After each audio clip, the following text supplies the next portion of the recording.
What is going on today, guys?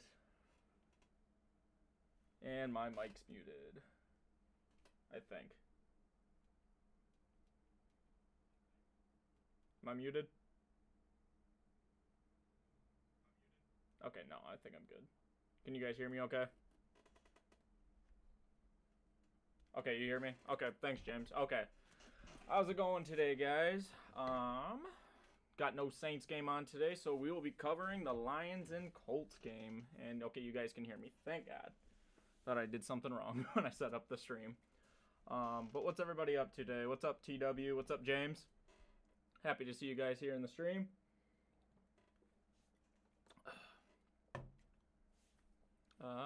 Yeah, right now they're doing the pregame coverage. They got Kenny Albert and Jonathan Vilma on the call today, which isn't exactly the worst announcing duo the league's got. So, but I got my TV muted, so as long as my stream of the game doesn't go bad, then I think we'll be fine for today. It's good, brother. Chilling, waiting for some good football. Absolutely.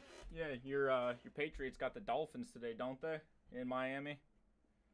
So hopefully Drake May has another good game, another good showing for himself today. So, you think Dallas is gonna sign Daniel Jones with Dak out for the season?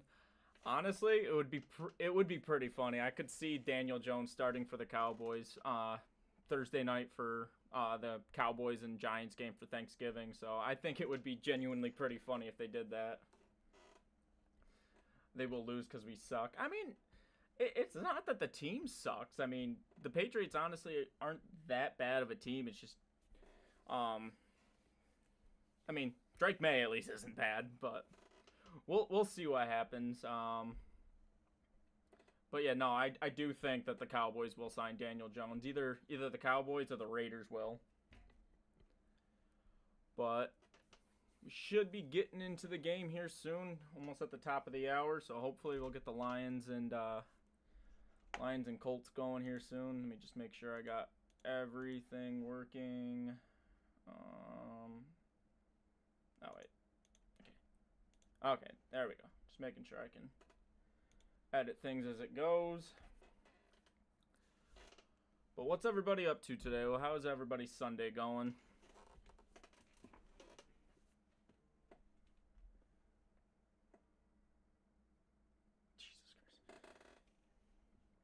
Got an email from YouTube TV telling me that I can. Good Sunday here. That's good to hear, TW. I'm happy to hear it. Who you got in this game? Oh, Lions, easily. I think the Lions will absolutely crush the Colts today, especially with Anthony Richardson starting at quarterback for them. I mean, outside of last week, he's been so inconsistent and so inaccurate. I mean, there is absolutely no reason why I think the Lions won't win this one.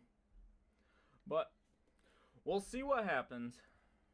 Like I said, any given Sunday, anybody can win. Is the stream looking all right to you guys? By the way, I keep getting an update that my bit rate is kind of slow. So is stream look okay to everybody else? Because OBS keeps telling me that I got a low bit rate or something. But regardless, hopefully looks fine to me. Okay, good. I don't know. OBS keeps telling me. Same, especially that Anthony Richardson could be tired. Jesus. I could not believe that, honestly. I mean, you're a starting quarterback in the NFL, and your explanation for why you were pulled out of a play is because you were tired. That is absolutely ridiculous. Oh. That went blurry for a second. I'm gonna move back a little bit, maybe. Maybe that'll help. But all right, looks like no, it's just a commercial. I guess we're still waiting for this game to start. For extraordinary, I don't even know what this commercial is even for. Like I said, I got no sound to my TV, so okay, I'm sitting back this far. I don't think I'll get blurry again if I just sit back this far.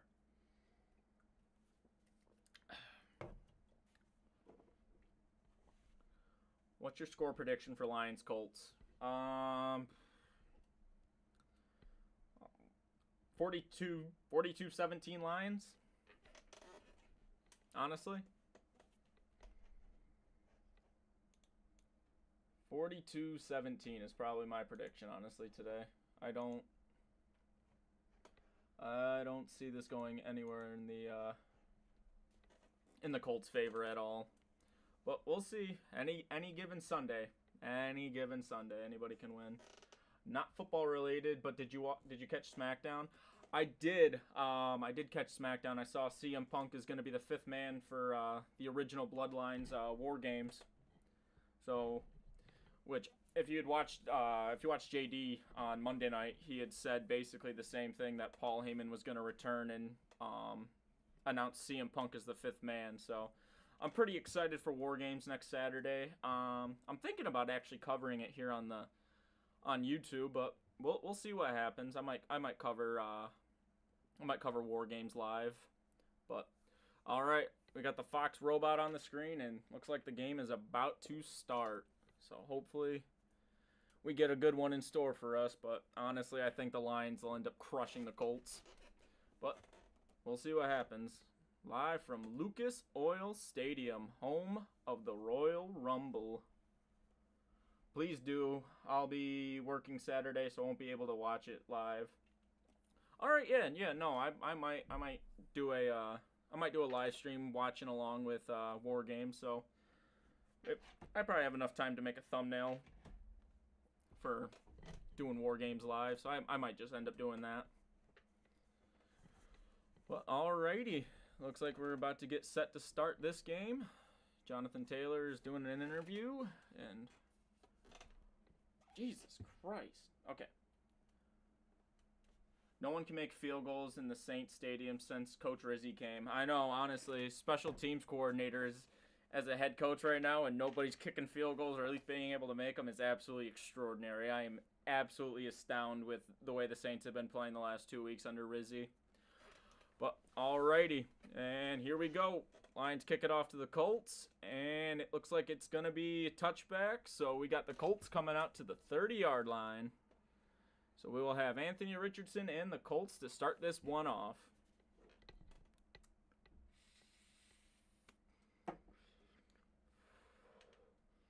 Let's see how he does today. I mean, like I said, he has definitely been a little inaccurate to start this season. I mean, just overall. I mean, even in college, he was like a 50% passer. But I'm hyped for it. Should be a good show. They also made a 434-day spinner CM Punk belt. Huh. I might invest in one. All right, here we go. Anthony Richardson in shotgun, 3 receiver set. Anthony Richardson throws, and it is going to be caught, and it looks like it is Josh down, and it is going to be second down. It'd be a gain of 9. But yeah, I might have to check that belt out, honestly. I mean, 434 days. Is there anything specific about it, or does it just say like 434 days on it? That's all I'm curious about. I mean, I only have the one championship belt, which is the Fiend belt. Me too, because I missed out on the 1,000-day Roman belt. Yeah, no kidding. I really wanted that one.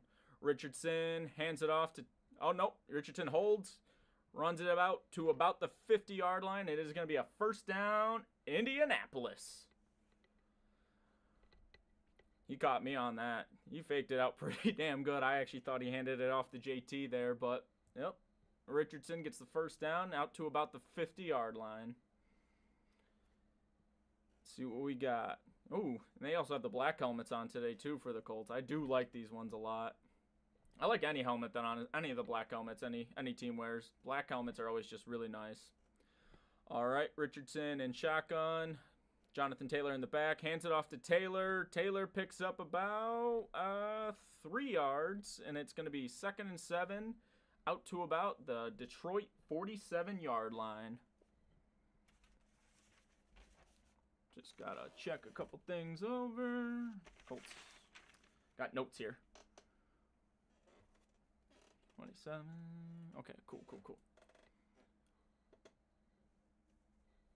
Alrighty. So it's going to be 1st and 10. Oh, yeah. Forgot. Move that over. Got 2nd and 8 for the Colts. pitches it out to Josh Down. Josh Down to about the 40-yard line, and it is going to be another Indianapolis first down. I love this soda so much. Anybody that is in health and fitness or whatever, these poppy sodas, absolutely amazing. I got strawberry lemon on this one, and I'm gonna sit back a little bit more. Colts are driving pretty good. Yeah, no, they're starting off pretty good. Casey already scored. Jesus. I mean, they are playing Carolina, so I ain't that shocked. Richardson in shotgun. Taylor the back. Richardson keeps it, pitches it out to Taylor. Taylor runs, gets it out to about the 30-yard line, 29-yard line. Going to be about 2nd and 2, 2nd and 1. Down to about the Detroit 29, 30-yard line. But yeah, no, Casey already scored. I mean, I saw that one kind of coming. I mean, they are playing Carolina today, and especially after a loss, I don't see Casey losing this one today. This should be an easy win for them. However, Carolina could do something really funny today. But here we go. 2nd and 1. Richardson in shotgun. One tailback. Richardson hands it off. It looks like it's going to be Jonathan Taylor pushing, kind of getting there, and stuffed. So it is going to be 3rd and 1 for Indianapolis. Patty Mahomes touchdown pass. Yeah. Who did he pass it to? My guess is I hope it's DeAndre Hopkins because I have him on my fantasy team. Also, I just looked at your message too, bro. I'm streaming this game because there is no Saints game today, and I just asked anybody who they thought I should stream today, and it was ultimately decided that I should do the Lions and Colts game today. But here we go. 3rd and 1. Richardson back in shotgun. He is going to keep it, and he's going to pick up the first down to the 20, the 15, and down to about the 13-yard line of Detroit. It's going to be another first down for Indianapolis. To who? I got Kareem and Kelsey on fantasy. Nice. Who do I got? I think I got DeAndre Hopkins is about the only person I have for Indy, but I'm also in 3 separate fantasy leagues, so I gotta keep up with everybody. But I got Kareem Hunt sitting on my bench today though, because I do believe Isaiah Pacheco was back today. But here we go. First down, Indianapolis at about the 12. Richardson holds again. Richardson gets down to about the 4-yard line. It is going to be 2nd down and 3. And Richardson slow to get up. And he's up. Okay, he's good. It was to Noah Gray. Of course it was to Noah Gray. Because Kelsey has been basically unused this year, honestly. Until the last few games, honestly, Kelsey was kind of blanketed all season long, so I had no clue Isaiah is back. Kareem might not get me nothing. I don't say that as a fact. I do believe Pacheco is back today, though.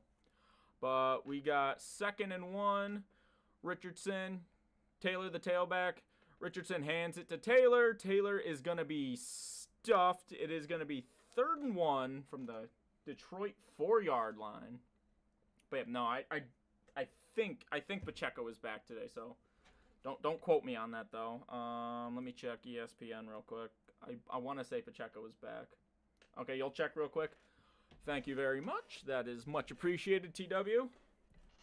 All right, we got 3rd and 1 from about the Detroit 4-yard line. Richardson in shotgun once again. Taylor the back.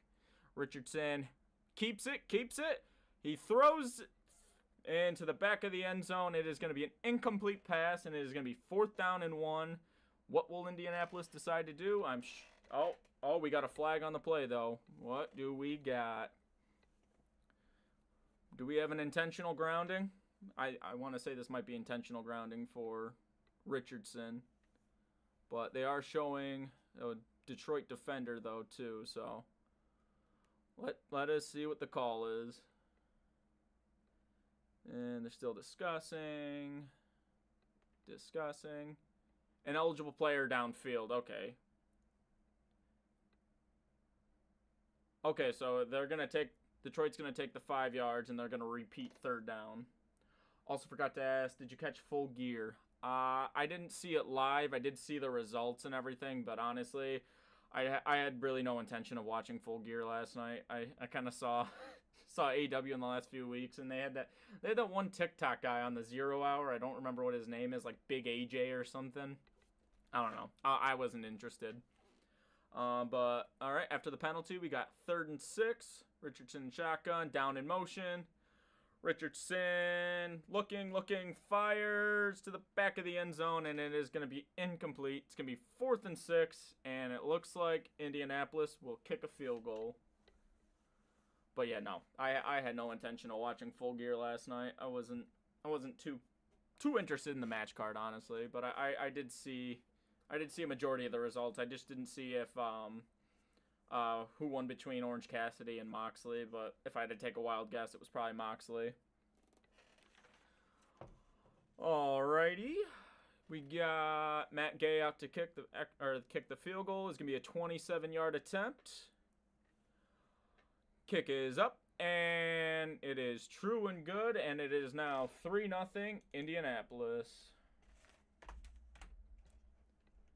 So after that, it was a pretty good drive by Indy, but only results in 3, and we will see what Detroit has after the break.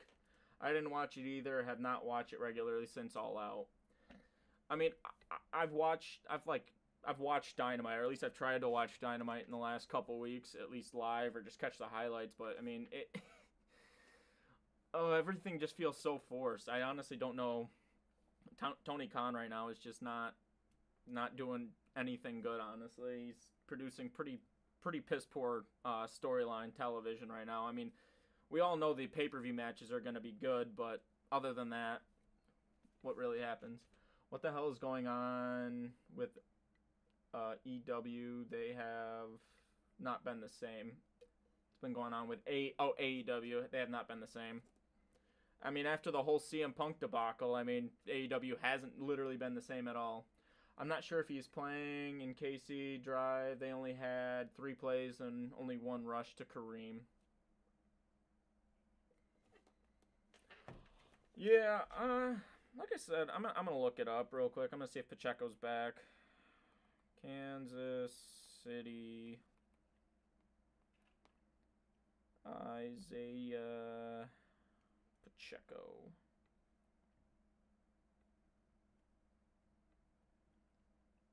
See if there's any news.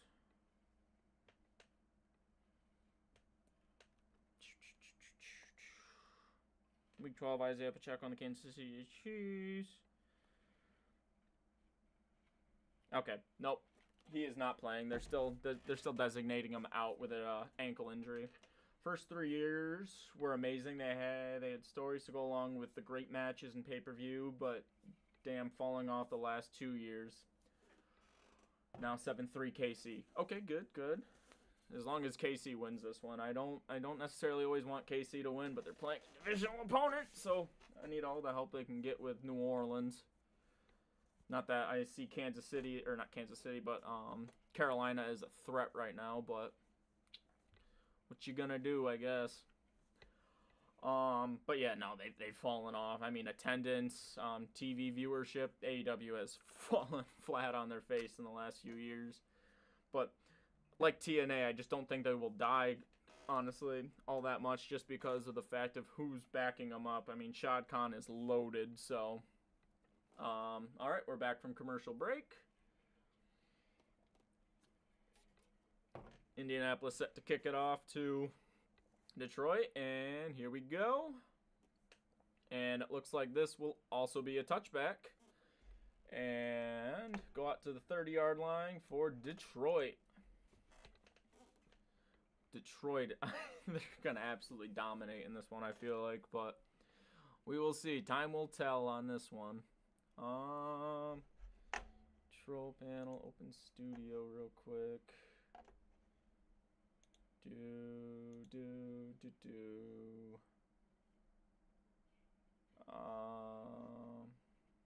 Yeah, this is fine. I'll just edit it later.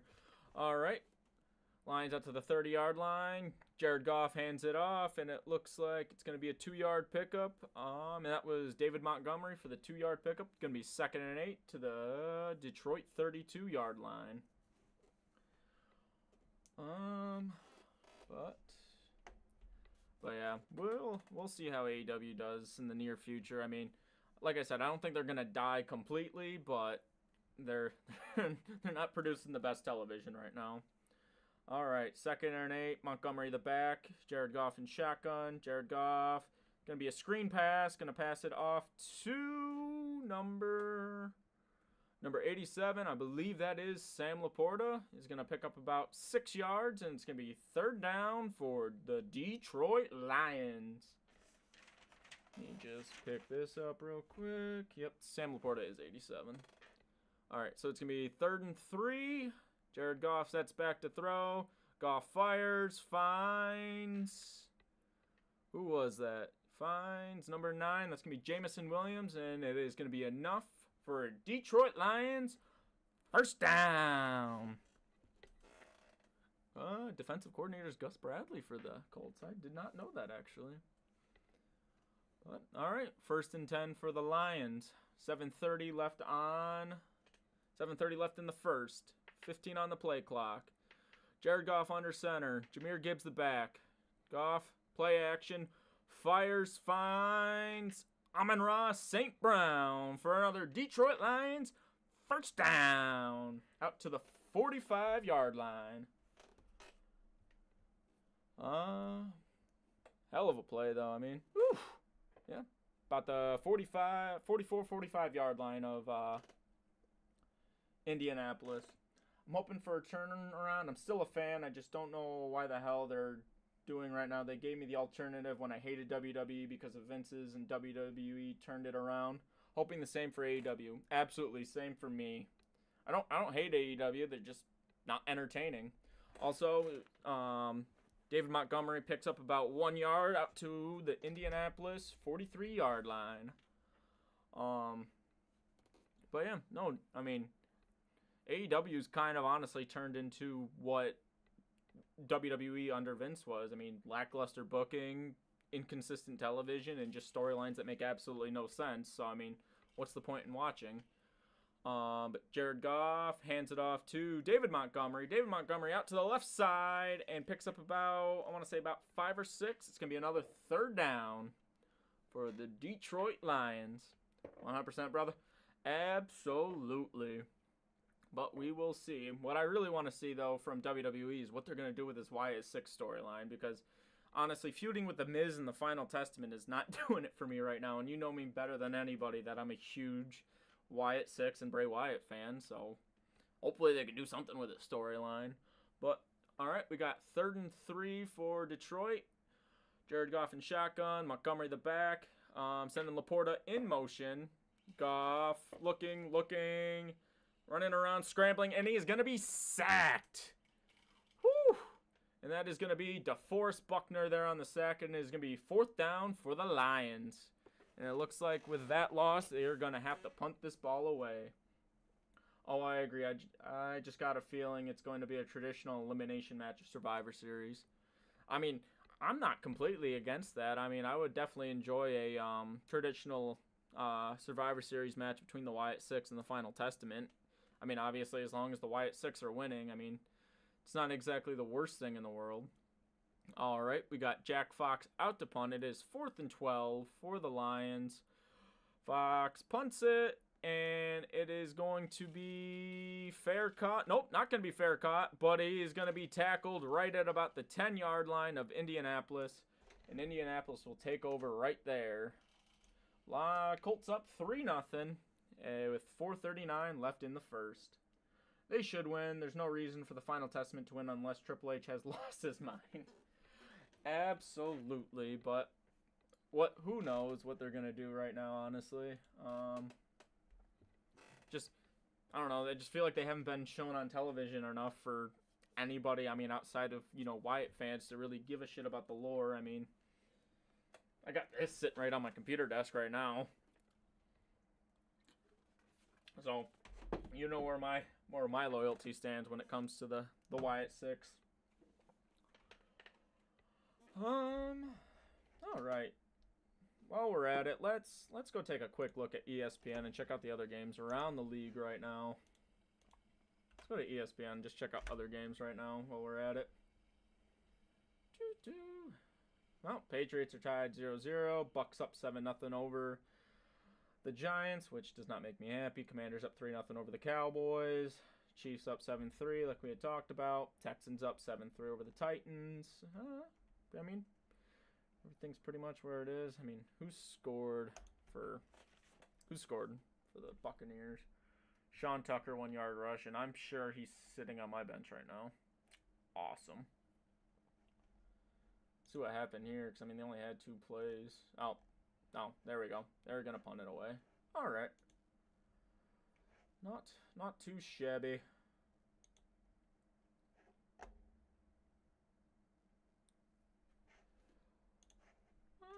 Go back.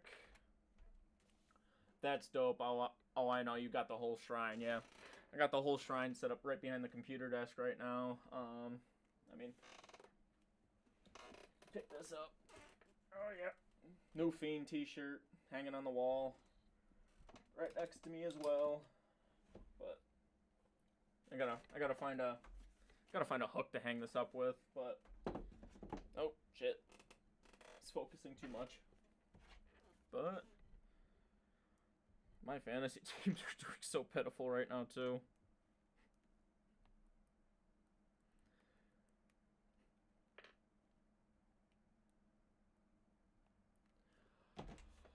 All right, we are back. It's going to be first down for the Colts at their own 10-yard line. And we got a Fox Super 6 ad that I couldn't care less. Hope the Saints win the rest of the games and make it to the playoffs. I mean, any Saints fan hopes for that. We have a lot of winnable games, but unfortunately we also play the Commanders and Packers. All right, first down. Richardson hands it off to Jonathan Taylor. Taylor picks up about 1, maybe 2 yards. It's going to be 2nd and 8 for the Colts. But yeah. I mean, they still have the Packers. They still have the Commanders that they have to play. And obviously coming out of the bye week, they have the Rams, which, I mean, the Rams are kind of inconsistent, I would say, but it's a very easy game for us to lose, but it is also a game that they could win with them being in the Dome next week, but only time will tell. But we got 2nd and 8.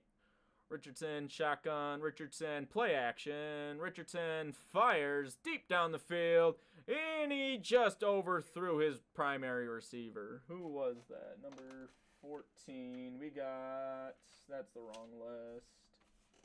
Number 14 for the Colts. That would have been Alec Pierce. Okay, my bad.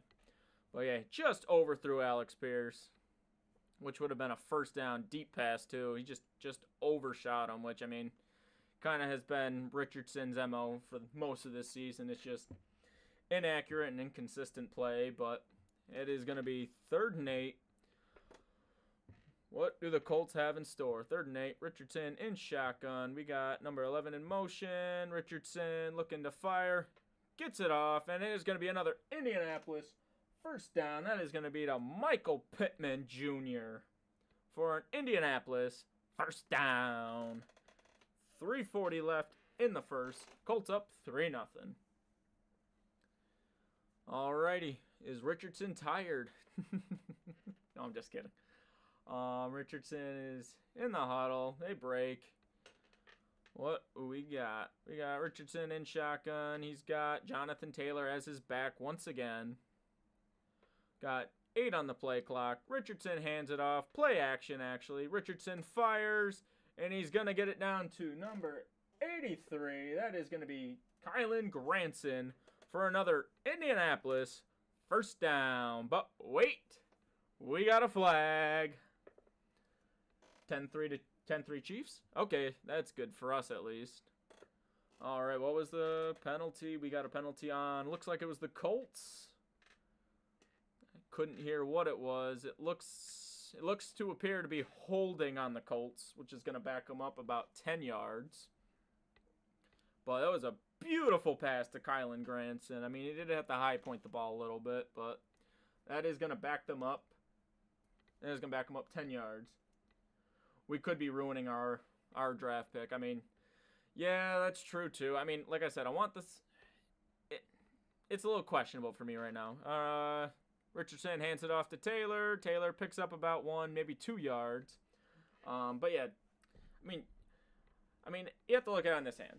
The NFC South is still wide open. I mean, obviously, yes, we could be ruining our draft pick if we end up making the playoffs or just missing the playoffs and having one of those mid first round draft picks. But I mean, a couple weeks ago, if you asked me after we lost to the Panthers, yes, I would like to tank and get a high draft pick. But I mean, either way you look at it, the Saints have a lot of rebuilding to do. Whether it come to they have a lot of cap space that they have to figure out. I mean, Mickey Loomis, they need to fire Mickey Loomis as GM. Richardson and shotgun, 2nd and 19. Richardson fires and just completely misses Josh down. And it is going to be 3rd and 19 for the Colts. Saints need to fire Mickey Loomis is one of the biggest things they need to do in this offseason. This draft does not have that many good players. I mean, it depends on what you're looking at. I mean, if you ask me personally, I feel like the Saints should look into quarterback in the first round next year. They haven't drafted a first-round quarterback since Archie Manning. So, I mean, there is that. But, I mean, offensive line is another huge issue for the Saints that they have to worry about. Richardson just hands it off. Richardson hands it off to Taylor. Taylor picks up about 2, maybe 3 yards. And it is going to be 4th down for the Colts, and they will punt it right back to the Lions. I mean, offensive lineman is a huge, huge thing we got to look into. Just because Ryan Ramczyk with his knee injury, I mean, it does not look like he is going to ever play again, unfortunately. Rigoberto Sanchez out to punt for the Colts. Khalif Raymond is the return man for the Lions. 4th and 17. Rigoberto gets it off. Khalif Raymond catches it about the 25, returns it, gets it out to the 30, 35, and gets it out to about the 40-yard line of the Lions, and that is where the Lions will take over. 1st and 10 for the Lions with about 1:19 left in the first. 10-3 KC. Thank you for the update again, James. Hopefully KC wins and beats the Panthers. Definitely need that. But yeah. No, with Ramczyk getting hurt, and especially what happened early on this season with Eric McCoy getting hurt, definitely took a huge blow to our offensive line and did not make many running lanes for Kamara after that injury. But with the way the Saints have been playing as of recently, I mean, even without Olave, without Shaheed, I mean, MVS has definitely turned it on for the Saints. Kevin Austin Jr., I mean, he was in the UFL just this past spring, and I mean, he's turning into a very reliable target for Derek Carr right now. But I mean, even for me personally, after this season, I feel like you still have to look at quarterback for the Saints. I mean, Derek Carr's clearly shown he's not going to be the future. He's not going to win us any Super Bowls. He's more of a, I mean, he's 10 years into his career, and he's shown you what he's going to be. He's shown you who he is. This is Derek Carr. You're not going to get any better than what he is right now. We have a great running back, just linemen keep getting injured. Oh, yeah, no, absolutely. I 100% think that Kamara is a phenomenal running back. I mean, obviously, I did think by the trade deadline that they were going to trade away Kamara.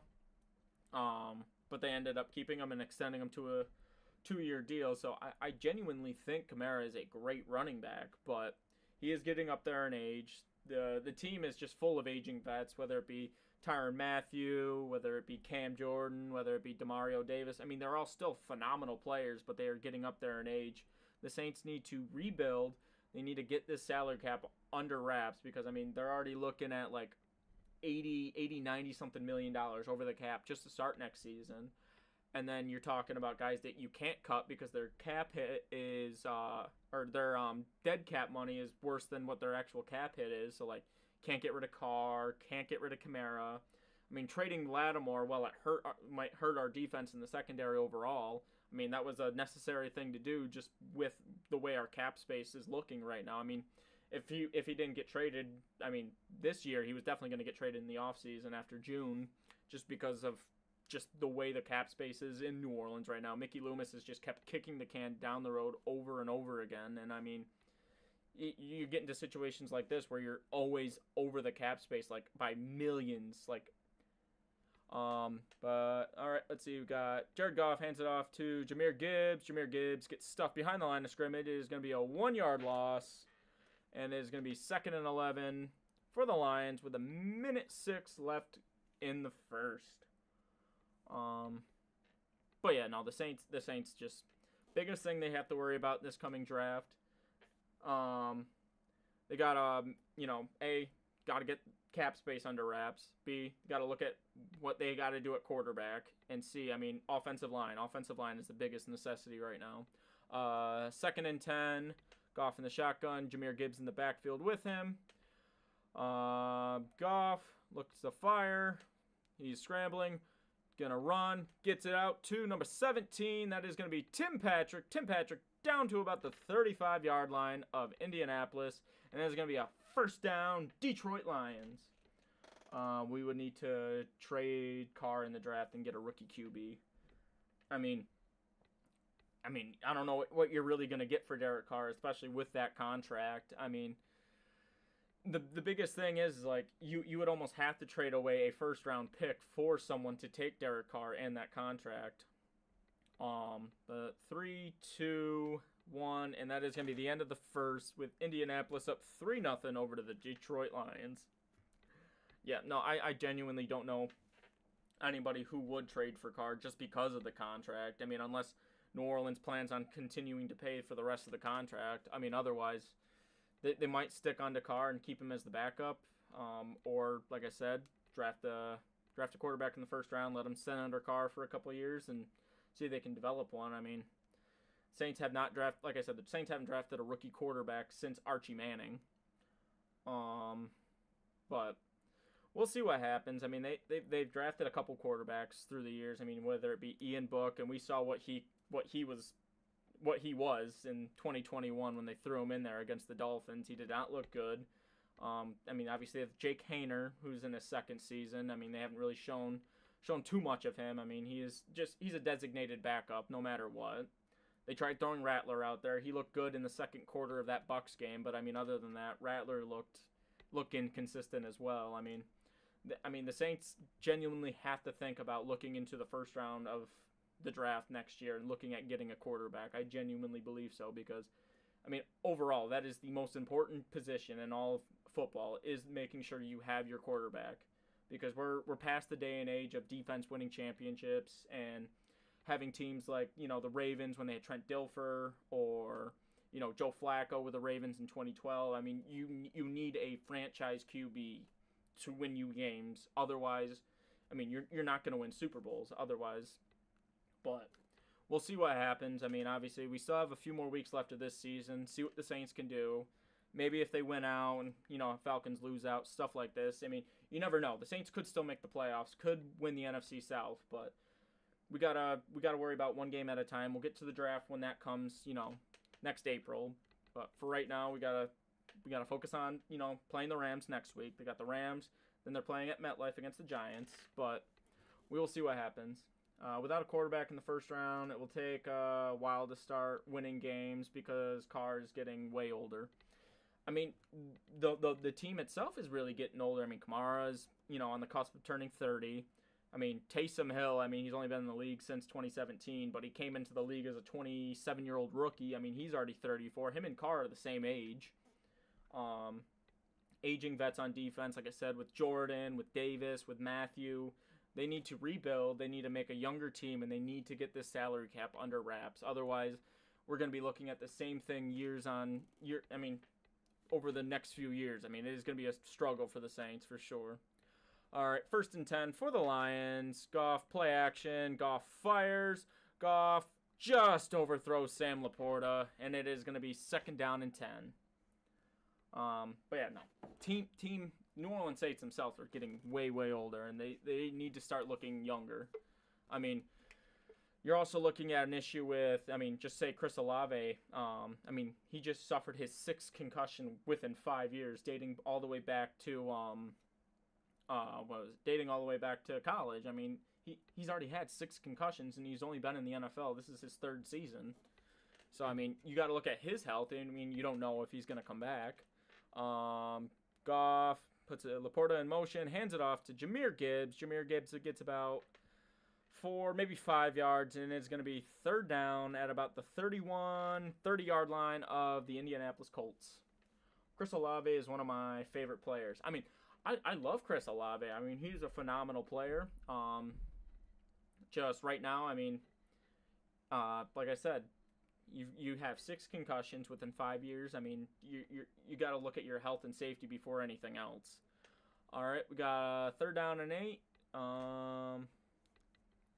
Goff under center. Goff hands it off to Jahmyr Gibbs. Jahmyr Gibbs gets out to about the 15, still going, and down to about the 14-yard line of Indianapolis. It's going to be a Detroit Lions 1st down. But yeah, I love Chris Olave, and honestly, I love the pick when they drafted him a couple years back. Even when, Jameis Winston was throwing the ball, Andy Dalton, now Derek Carr. I mean, he's a great receiver, but at the end of the day, health and safety is the biggest priority for New Orleans, and making sure Chris Olave is still suited to play, because you don't want this guy to be dealing with head injuries, years down the line.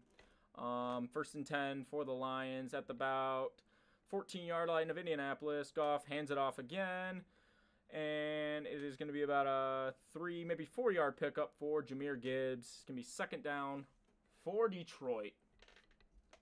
I just wish he would be healthy, but I hope he heals with however long it takes, because I gotta feel bad for the man. I mean, yeah, of course, I feel bad for him too. I mean, 6 concussions in 5 years is definitely nothing that any player is expecting to have. But like I said, health and safety is the biggest thing for Chris Olave right now. Jared Goff in shotgun. Jared Goff looking, fires, gets it down to about the 3, maybe 4-yard line. And that was Amon-Ra St. Brown for another Detroit Lions 1st down. With 12:44 left in the 2nd quarter.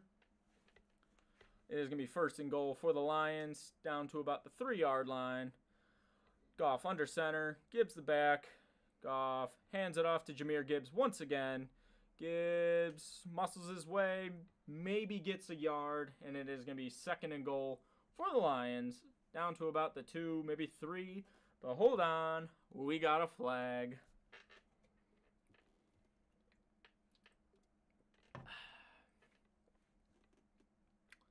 Let us see what this flag is going to be. Personal foul. What do we got? It's a personal foul on the Colts, it looks like. I can't tell what it was for.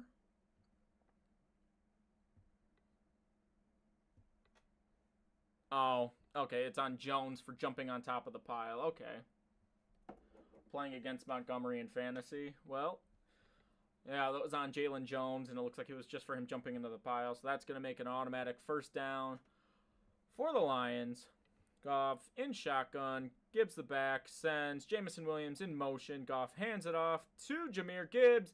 Gibbs is going to get in, and it's going to be a Detroit Lions touchdown. That is going to put the Lions up 6-3 with the extra point pending. Playing Montgomery in fantasy.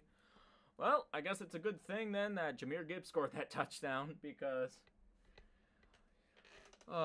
I have like 3 different fantasy leagues too, so like every week it always feels like I'm rooting for a player, but at the same time I'm also rooting against them, because I'm either playing that player or I'm playing against them. So I don't know who I'm actually playing against. I actually haven't checked. But we got the extra point, and it is good. So it is gonna be 7-3 Colts, or 7-3 Lions on top of Colts.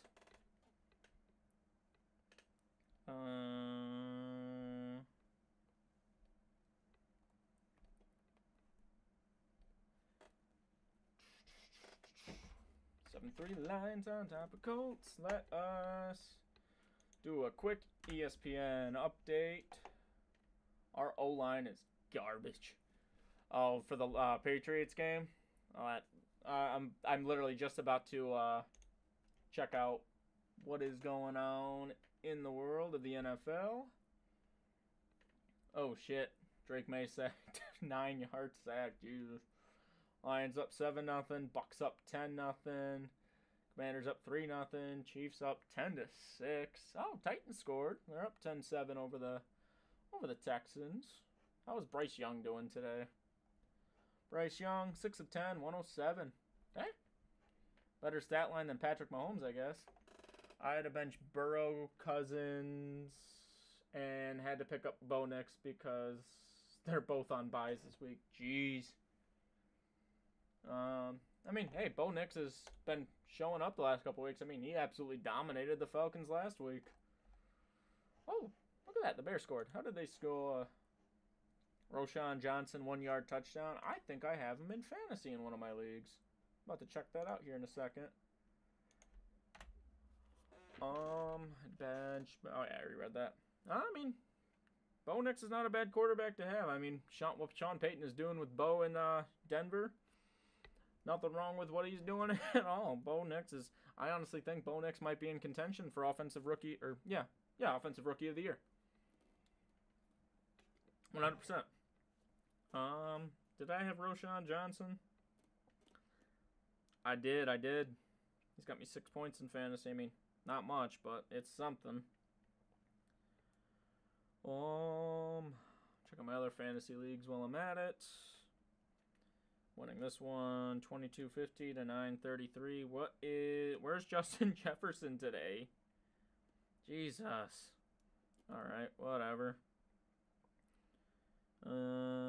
Yeah, Justin Jefferson's doing me nothing today. Either Bo Nix or Jaden Daniels for Rookie of the Year. Oh, for sure. 10-6 KC, thank you for the update.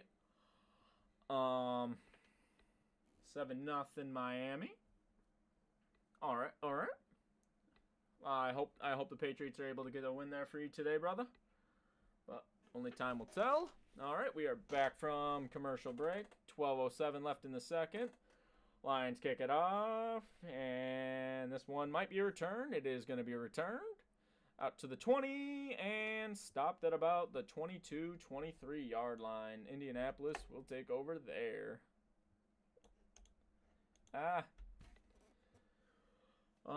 Either Bo Nix or Jaden Daniels for Rookie of the Year. Oh yeah, definitely for sure. Right now I think I'd give the edge to I'd give the edge to Bo Nix for right now, just because Commanders have lost the last couple games, but we'll see. Commanders up 3-0. Okay, thank you very much. Yeah, no, I don't think the Commanders are gonna lose to Detroit today, not Detroit, Dallas, but time will tell. Alrighty. Richardson in shotgun. Richardson hands it off to Jonathan Taylor, I want to say, for about 2, maybe 3 yards. It'll be second down for Indianapolis. And it was 4 yards, actually, so it'll be 2nd and 6. But yeah, no. Me personally, I hope Bo Nix wins Offensive Rookie of the Year, just because, like I said, Sean Payton taking over in Denver and everything, and obviously have love for Sean Payton. Won the Saints Super Bowl.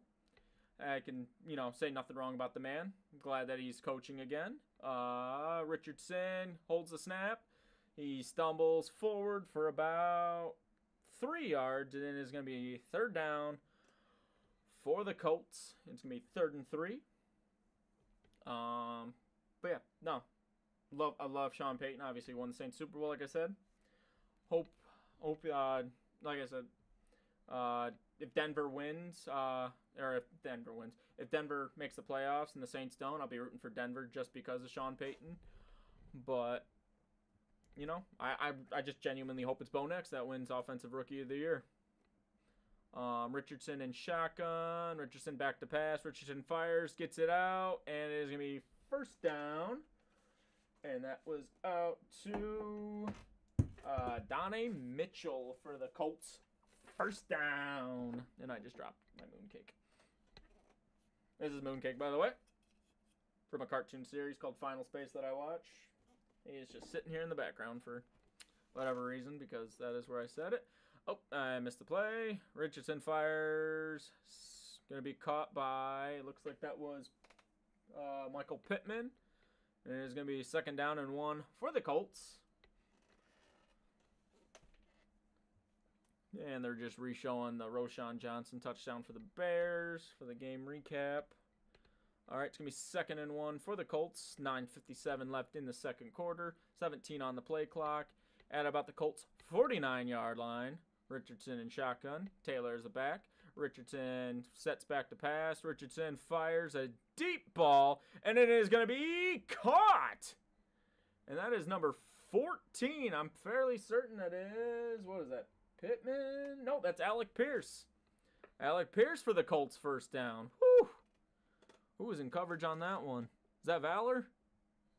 I want to say that was Valor. Lions defense. Don't mind me, everybody. I'm just checking out the notes that I had made. Anywho, be first down and 10 for the Colts. That was a 40-yard bomb down to Alec Pierce. Colts are not doing too bad, not at all. I mean, Richardson, honestly, I mean, he's actually been kind of accurate today. Richardson hands it off to Jonathan Taylor. He gets stuff at the line of scrimmage. It's going to be second down and 11 at the 11-yard line of the Detroit Lions. My bad, second down and 10. I thought he had lost a yard. Just got back to the line of scrimmage is what they're saying. Colts have 146 total yards to the Lions. Well, what was that? 86, I think they said. But it is going to be second down and 10 for the Colts at about the Detroit 11-yard line. Got Pittman in motion. Richardson steps back to pass. Richardson fires. Oh, and it is just dropped. That was 80. Was it 86? I think that was 85. Who was 85? Drew Ochiltree just dropped that one for the Colts. Yeah, oof.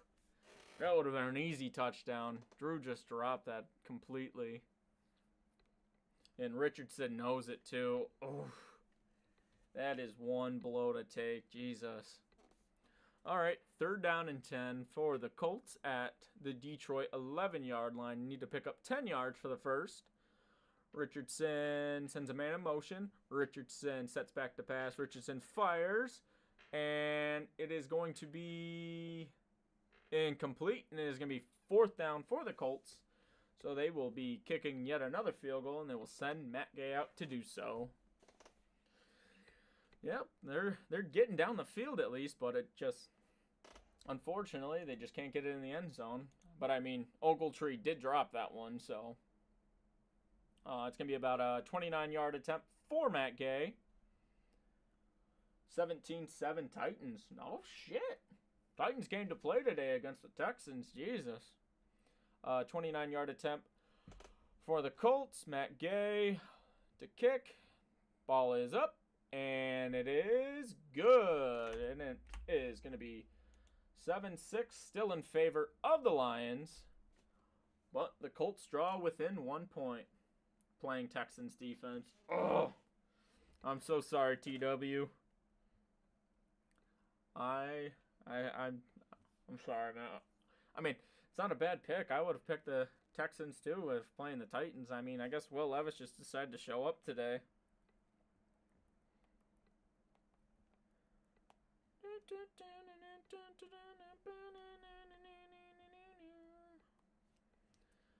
So I'm just answering back text. 14-0 Miami. Oof. I'm sorry, brother.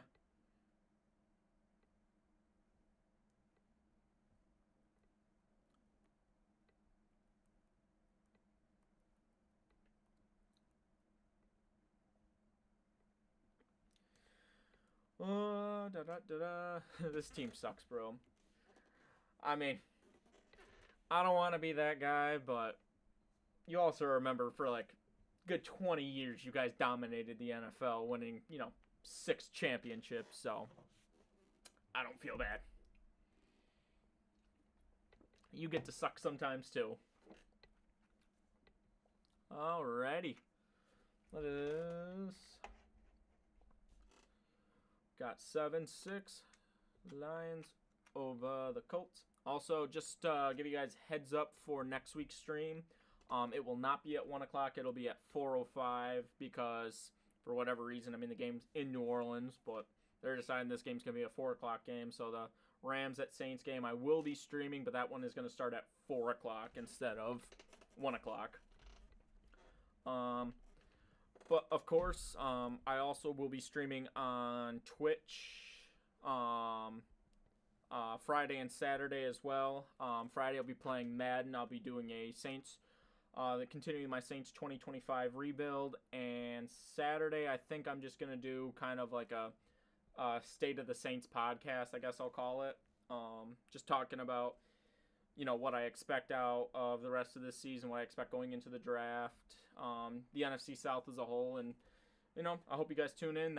Those two will be on Twitch, and then the Rams Saints game is going to be YouTube. Did my camera just kind of get a little grainy for you guys? 10-0 Bucks. God damn it. Giants can't do me one good thing today. Is the camera okay for you guys? I can't tell if it's just me or if it got a little grainy or something. But alright, we are back. 8:16 left in the second. Yeah, it's fine. Okay, thank you. Just wanted a heads up on that. Alright. 8:16 left in the second. Matt Gay off to kick. And looks like this one will be a touchback as well. It is good. Okay, cool. You guys are good, and I'm good with it as well. And it'll be a touchback, and they'll bring the Lions out to the 30-yard line, where they will have first down and 10. But yeah, so I'll be streamed. Yeah, I'll be streaming Black Friday. Like I said, I'll be streaming the 2025 Saints rebuild with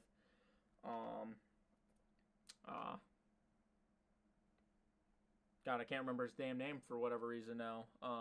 Carson Beck is our quarterback for the Saints in that one.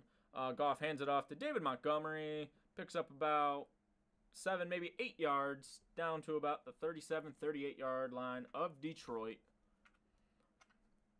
But those will be on Twitch. Saints-Rams game, YouTube. And if you'd like to follow me, I'm on Instagram, TikTok, Twitter, Twitch, YouTube, obviously, which you're watching me on. Follow me on those. Mr. Saint 12 and 5, same as the other ones.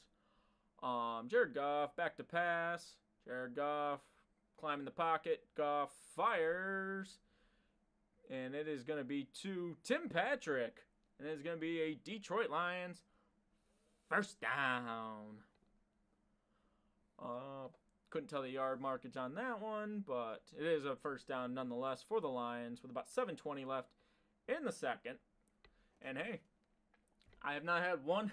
I'm probably going to jinx myself right here, but I have not had one lag on this Lions Colts game. So let's keep that hope going. First and 10 at about the 48-yard line of Detroit. Goff fires. Goff out to, who is 89 of the Lions? I can't remember everybody's name. Tight ends, that was Brock Wright for about 8 yards. And then it'll be second down and 2 for the Detroit Lions. 13-6 KC. All right, still a pretty close one right there. I'm losing 18-21 in fantasy. Yeah, I don't know if I'm doing much better, so I'll give that a check in a second. It's going to be second and 2 for the Detroit Lions at about the 44-yard line of Indianapolis. Jesus, I can't talk. Goff gets it out to Jameson Williams. Jameson Williams picks up another Detroit first down to about the, I want to say that was the 23-yard line. Yeah, about the 23-yard line for Jameson Williams. Our player's not scoring too much. I mean, that's unfortunately the cost of fantasy for some weeks. I mean, Jesus Christ. I had MVS sitting on my bench for 2 weeks, and he was going off the 2 weeks he started in New Orleans. So, yeah, sometimes you just can't pick them right. 3 on the play clock, 2. Goff hands it off to David Montgomery. Montgomery down to about the 21, maybe the 20-yard line. It's going to be a second down for Detroit. 5:30 left in the second quarter. Detroit up 7-6. I'll probably check my fantasy teams on the next commercial break, I think. We got second and 7 for the Detroit Lions. Oh, and I also forgot. I got to switch this over. That's what I get for not paying attention. Second and 7 for the Lions at about the 20-yard line of Indianapolis. Goff pitches it back. This was to, looks like Jahmyr Gibbs. Gibbs gets maybe back to the line of scrimmage, maybe a yard, but It is going to be 3rd and 6 for the Detroit Lions. 59% chance I win. Hey, I mean, probably better than most of my percentages right now. TW, are you in just one league, or are you in multiple leagues? I'm in like 3 fantasy leagues, so it's hard for me to keep track sometimes of what players I even have in anymore. It's gonna be 3rd and 6 for the Lions. Jared Goff hands the ball off to David Montgomery. Montgomery fights his way down to about the 5-yard line of Indianapolis, and it's gonna be 1st and goal for the Detroit Lions. Just one, LOL. Yeah, let's see. I'm in a work league. I'm in a league with a couple of my buddies, and then I'm also in a league with one of my coworkers and his friends. So those are 3 buy-in leagues. I think one's like a $40 league, one's a $20 league, and one's a $30 league, something like that. 1st and 10 for the Lions at about the 6-yard line of the Colts. Goff under center. Goff play action. Goff fires, and it is going to be incomplete to Sam Laporta. And it is going to be 2nd down and goal for the Lions with about 3:40 left in the 2nd quarter. Lions up 7-6. But yeah, I'm in 3 separate leagues. Like I said, they're all money leagues, so trying to win something, I guess. 3 leagues, that is a lot of players to go against and go with. Yeah, like I said, it is a battle some weeks. I mean, there was a couple weeks ago I was playing Jamar Chase and Joe Burrow, and I was also going up against Jamar Chase and Joe Burrow.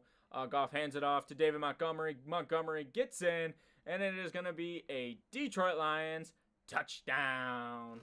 Sorry about that, TW. It looks like David Montgomery just scored on you guys. Me 13-6 Detroit with the extra point pending.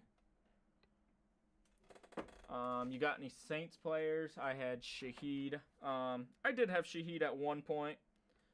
I did have Rashid Shaheed at one point. Yeah, and then obviously he ended up hurting his meniscus, so I had to drop him. I want to say I do have Kamara in one of my leagues, but obviously he's off this week with the bye week. Extra point is up, and it is good by Jake Bates. So it is 14-6 Detroit with about 3:40 left in the 2nd quarter. I dropped him all that. Yeah, me too. I had to drop him. Yeah, I got Alvin Kamara, Taysom Hill in one league. Let's see. I got Marquez Valdez-Scantling in another for Saints players. And then in my other league, this is my 3rd league. I also have Taysom Hill in this league as well. So let's see. In my ESPN league, I'm winning 44-25, but I have a 36% chance of winning in this one. And then in my 2 Yahoo leagues, my one I'm doing with my friends, I am up 52-30 to 13-20, and have a 57% chance of winning that one. And then in my work league, I am losing 25-70 to 22-50, with a 43% chance of winning that one. I also picked up Carr after the 2nd week, and he played terrible. Oh yeah, that was the Eagles game. Jeez, yeah, that was a pretty rough game to watch. And I mean, realistically, it looked like the Saints had the Eagles' number for most of the game until the Saquon Barkley 60-something yard touchdown, and then that 70-yard pass to Dallas Goedert on the drag route. But I mean, those 2 plays are literally what killed the Saints in that one game against the Eagles. And then, I mean, after that, it was just 7 straight losses after week 2. So, I mean, realistically, what are the Saints going to do with that? Obviously now, sitting at 4-7, has slim chance of making the playoffs, but still have a chance. So, see what the Saints can do with that. Sad I was playing AJ Brown that game. Oh yeah, I don't even remember. Did AJ Brown didn't really do much in that game, did he? Or was he hurt? I'm trying to think back to week 3, which is Seems like a lifetime ago. I mean, honestly, just that second week against the Cowboys seems like a lifetime ago as well. Just pure and utter dominance for 2 weeks in a row, and then just 7 straight losses, unfortunately. But that's the price of doing business, unfortunately, sometimes in the NFL. I was at your house for that game. They looked promising. Yes, they did. That's when I thought they were definitive playoff caliber team, and then 7 games. All right, we are back. Jake Bates out to kick it off for the Lions, and Bates gets the ball off, and it looks like it is going to be a touchback, so that is going to come out to the 30-yard line of the Colts. And that is where Richardson and the Colts will take over with about 3:40 left in the second. Oh, Jesus. Sody pop. 3:34 left in the second, my bad. I was cheering for the Saints, then I realized I also had to cheer for AJ. Now I know to play my player. Now I know to play my players when they play the Saints. Yeah. Those 7 games, it was pretty easy just to play anybody that was playing the Saints. Like Ladd McConkey for the game against the Chargers absolutely killed us. Richardson hands it off to Jonathan Taylor. Jonathan Taylor gets it out to about the 49-yard line, but it looks like this is going to be coming back because there is a flag, and it is going to be holding on the Colts. So it is going to be a 10-yard penalty, and it is going to back them up to the 20, and it is going to be 1st and 20 for the Indianapolis Colts. I had Ladd, but I benched him. Ooh. Oh, that's rough. Yeah, I remember watching that game. Ladd McConkey absolutely torched us. I also remember that game. I mean, it was like 9-5 going into halftime, and I'm like, what the hell am I watching? That game was so bad. All right, it is going to be 1st and 20 for the Colts at the 20-yard line. Richardson hands the ball off, and no, he did not play action. Richardson fires. Richardson gets it to Michael Pittman. Pittman down to the 50-yard line of Indianapolis. Whew. What a pass from Richardson. He is on fire today. Jesus. Like, I don't know what it was after those, the benching of him for Joe Flacco, but ever since he's come back, he's looked damn promising. I traded Kenneth Walker for Brock Bowers. Now I'm playing. I traded Kenneth too. Now you gotta love that. I remember somebody asked me for, they wanted to trade me someone, and they wanted Chris Godwin in return. And now looking back on it, I wish I had done it, because literally a week later, Godwin got hurt. Richardson handed the ball off to Jonathan Taylor. Taylor gets it out back to about the line of scrimmage. It is going to be 2nd and 10 for the Colts at about the 50-yard line. But yeah, no, the week prior to Godwin getting hurt, somebody had offered me a trade. I don't remember what it was. I want to say it was like Zay Flowers and I don't know, like maybe Brian Robinson Jr. maybe. I think that's who it was. Brian Robinson Jr. and Zay Flowers for Chris Godwin. And at that point, I was like, I'm keeping Godwin. Like, this is a dumb trade also because I was going to have to drop somebody anyways to add that second player to my team. But now looking back on it, I kind of wish I had done that because losing Godwin absolutely killed me in a couple games. I mean, I'm down to, like, bare bones at receiver in that league. I mean, let me go back and, like, I mean, I have Justin Jefferson. I mean, obviously, it's Justin Jefferson. Outside of today, he's normally good. But then it's like DeAndre Hopkins hasn't done much since his first game with the Chiefs. And then I have Elijah Moore for the Browns and Marquez Valdez-Scantling. I mean, until he got to New Orleans, I mean, obviously wasn't doing much of anything, just sitting and waiting for a team to pick him up after the Bills had cut him. But I don't know. I might risk it next week and start MVS because as of right now, he is kind of the true number one there in New Orleans with Olave and Rashid Shaheed hurt. Him, Bub Means, and then who else? Mason Tipton, obviously. Kevin, like I said, Kevin Austin Jr. has looked pretty damn good in the last couple weeks for the Saints after being called up from the practice squad. Like I said, he played in the UFL in this past spring. Won the UFL championship. I think he was with the Birmingham Stallions. So, I mean, it's kind of like a who's who at receiver right now for the Saints, but they're getting it done. I mean, 2 weeks in a row. I mean, Marquez Valdez-Scantling has absolutely killed it. So, hopefully they can keep that momentum going into next week against the Rams, but time will tell. By the way, we're at the 2-minute warning. They did go to commercial break. So we will hopefully be back from commercial break here soon.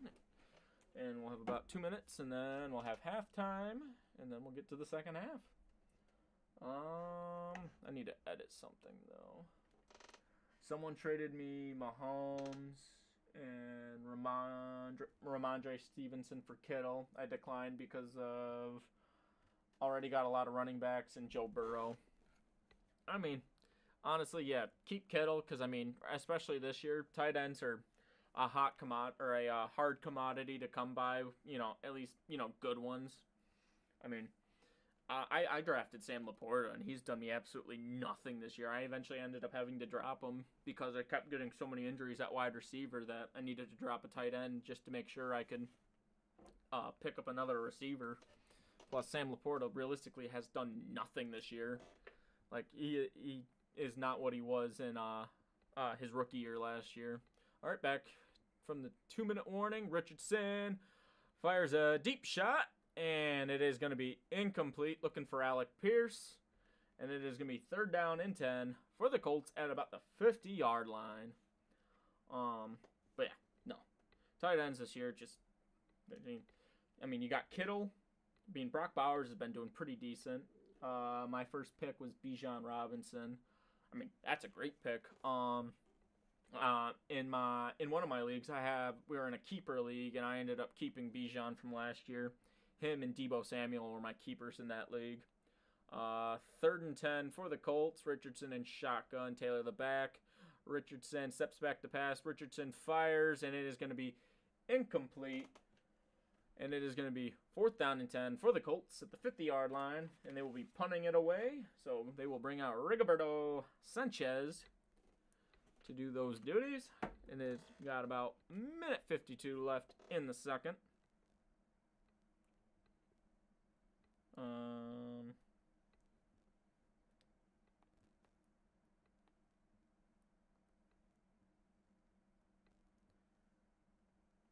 Okay. Rigoberto Sanchez out to punt for the Colts. 4 on the play clock. Sanchez gets the ball out. And it is going to be fair caught at about the 10-yard line with 1:45 left in the second. And this is where the Lions will take over. Do a little switch over here. Probably put it, I don't know, right there looks good. Still 3-0 Commanders. Yeesh. I am glad I did not cover that game. Oh, that would have been a snooze fest to sit here and cover. We're back to commercial break. And probably go use the bathroom real quick. At the 2-minute not the 2-minute warning, but at halftime.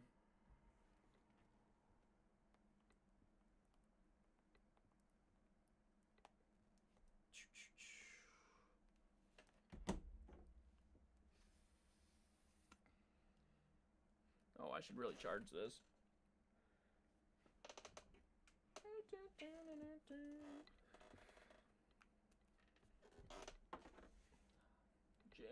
James, you still there? Are you still there, James? I'm gonna plug my iPhone charger. My nicotine device charger in. Yeah, I'm still here. How are we doing in the Patriots game right now, James? Hey, you guys still playing like shit? Just yelling at my team. Been there, done that. Let's go take a quick look at ESPN while we're at it. Why don't we? Vikings up 14-7. Lions up 14-6. Yeah. Oof. Yeah. Looks like the Dolphins are on the move. Sorry to see that, brother. Buccaneers up 17-0. Yeah, Bucs are winning this one. Chiefs are still... Wow. Whew. Oh, Texans scored again at least. Will Levis, 11 of 11 for 177 yards and a touchdown. Jesus. Whew. Well, Levis is having himself a day. Like I said, this team sucks. We need an overhaul. Well, I mean, it's Gerard Mayo's first year at head coach. I mean, you gotta give him some time. Not every team's gonna be like the Texans last year or how the Commanders are this year with a new head coach, a new quarterback. You gotta give it time. I mean, you just went from a 6-time Super Bowl winning champion head coach to Gerard Mayo, who has no pedigree yet. But all right, 1st and 10 for the Lions at the 10-yard line. Goff sits back, fires, gets it out to about the 16, 17-yard line. That is going to be Jamison Williams for about an 8-yard pickup. Yeah, you got to give it time. Got to give it time to develop. I mean, Mayo may not be the guy. He may be. Just going to take some time. You gotta give it some time. You gotta rebuild the team. It's a rebuilding year. 2nd and 2. Goff hands the ball off to Jahmyr Gibbs. Gibbs picks up the first down out to about the 24-yard line. It's going to be 1st down Detroit with 1:04 left in the second. Not using any of their timeouts. I don't know what they're doing. Goff sets back to pass. Goff looks like he's about to get sacked. Ooh! Oh, where's the flag? Okay, there should have been a flag on that one. 2nd and 11. It looks like Detroit's going to take their first timeout of the half. I thought there was going to be... Well, at first I thought Goff was going to get sacked on that play. But let me see this again. Did he slide a little? Zaire Franklin, kind of. He could have eased up maybe a little bit, but okay, I think that's a good no call. One day the Saints will legit get another quarterback like Breeze. I hope so. Just not in our lifetime. Who knows, maybe. Maybe we might get lucky. I mean, if you think about it, look at the whole butterfly effect of, Drew Brees and that story himself. I mean, the Dolphins were looking at him. One sec. 2nd and 11 for the Lions. Goff sets back to pass. Goff fires, gets it to Sam Laporta. Gets up about, I want to say maybe 4, maybe 5 yards. Not even that. Gets about 3 yards, actually. 3rd and 7, 29 seconds and counting left on the game clock. Goff sets back to pass again. Goff fires. It's going to be incomplete. And that is going to be 4th down and 7 for the Lions. 20 seconds left to go in the second. And they will punt it away back to the Colts. 20 seconds left in the second quarter. And they might just punt it and Colts might kneel it down. Same could be said about the Patriots. Hopefully get another quarterback like Tom Brady. I mean, it would be nice. I mean, I don't think we'll ever see a dynasty like the Patriots ever again. I mean, Brady was one of those quarterbacks where he would take a pay cut just to keep the team around him. I mean, now you're looking at all these quarterback contracts that, guys are getting. I mean, like your Burrows, your Mahomes. I mean, even Daniel Jones and Trevor Lawrence are getting high, these high quarterback contracts that they don't genuinely deserve. Whereas, guys like Brady, Breeze, they would take a pay cut just to keep the team around them so you can still continue to win more. You're probably not going to see anything like that back in the NFL again. But like I was saying about the Breeze, the whole butterfly effect there, I mean, Miami was looking at him. Nick Saban was still the head coach in Miami at the time. The doctor said it wouldn't be a good idea to take Breeze. So Breeze gets a call from New Orleans, ends up joining the Saints. Saban gets fired from Miami, ends up going to Alabama, wins multiple collegiate titles there. Breeze goes on to win a Super Bowl with the Saints and, had a great, tremendous career with New Orleans. It's just whole butterfly effect after a shoulder injury. Preach, brother. Yeah, like I said, no quarterbacks taking these type of contract cuts anymore. They just want to be the highest, whatever paid quarterback at that certain point in time because, I mean, at these specific times, I mean, yes, at one point Patrick Mahomes was the highest paid quarterback. Then it was Joe Burrow. Then it was Trevor Lawrence, and now it's, I mean, even just after half a decent season, I mean, you already look at what Jordan Love's getting. I mean, I just, I, I don't understand why more quarterbacks don't think like that. Like, I get it. You want to get paid, and you can still get paid a decent sum of money, but you don't need these, like, 230, $250 million contracts. Like, just take a small pay cut, keep the team around you, because now, I mean, now you're looking at, like, what the Bengals are going to have to deal with. I mean, they're going to have to deal with, obviously they're already paying Burrow. I mean, then they're going to have to pay Chase. You're probably going to lose Higgins. 12 seconds left in the second quarter. Richardson is going to kneel the ball down. And that is going to take us to halftime with the Indianapolis Colts. Or not the Indianapolis Colts. With the Detroit Lions leading the Indianapolis Colts 14-6. And that will take us to halftime. If Saints don't make playoffs, I'm cheering for Bengals because of all the LSU boys. I mean, yeah, I have a deep respect for LSU. I mean, I'm a fan of all New Orleans, based sports teams. I'm a fan of the Saints and the Pelicans for major league sports. Obviously, they don't have a baseball or a hockey team.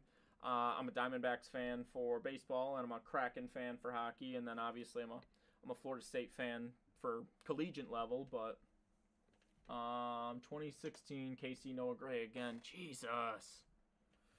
Well, that's what I get for not picking up Noah Gray, I guess. I picked up, who the hell did I pick up? Like Will Dissly or something.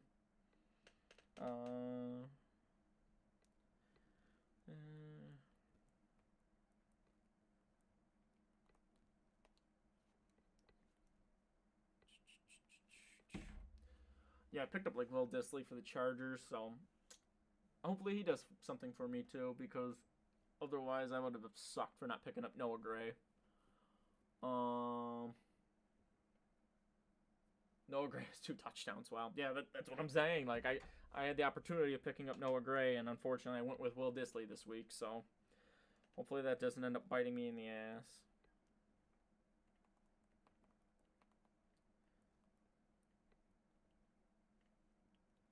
But it is halftime. I am going to go use the bathroom real quick. So I will be right back. So I'll be right back.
Alright, I'm back.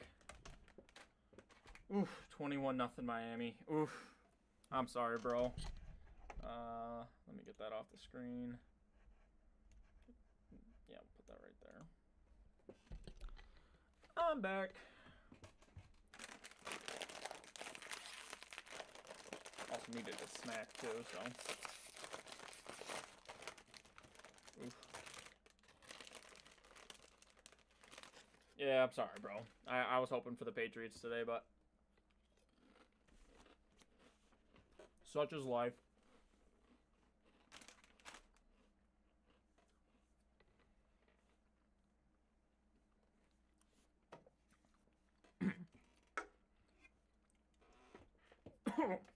God damn.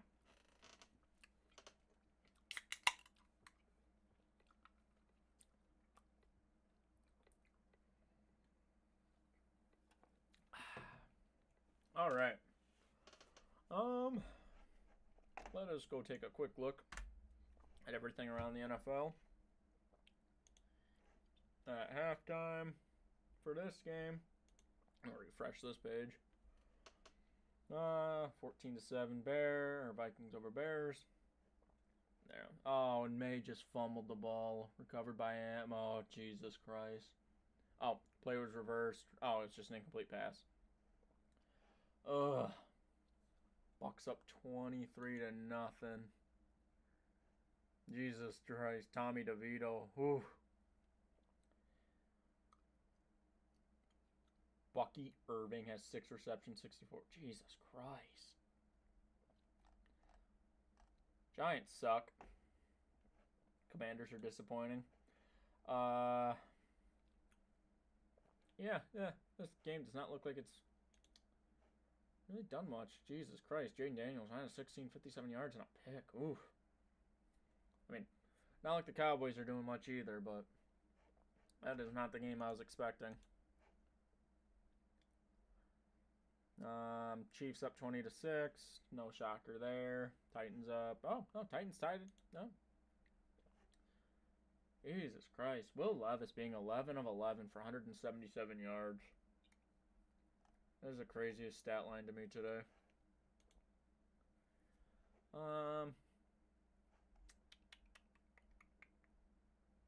Yeah, the 4 o'clock slate honestly to me does not look entertaining at all. Like with no Brock Purdy, I'm not looking forward to that 49ers Packers game.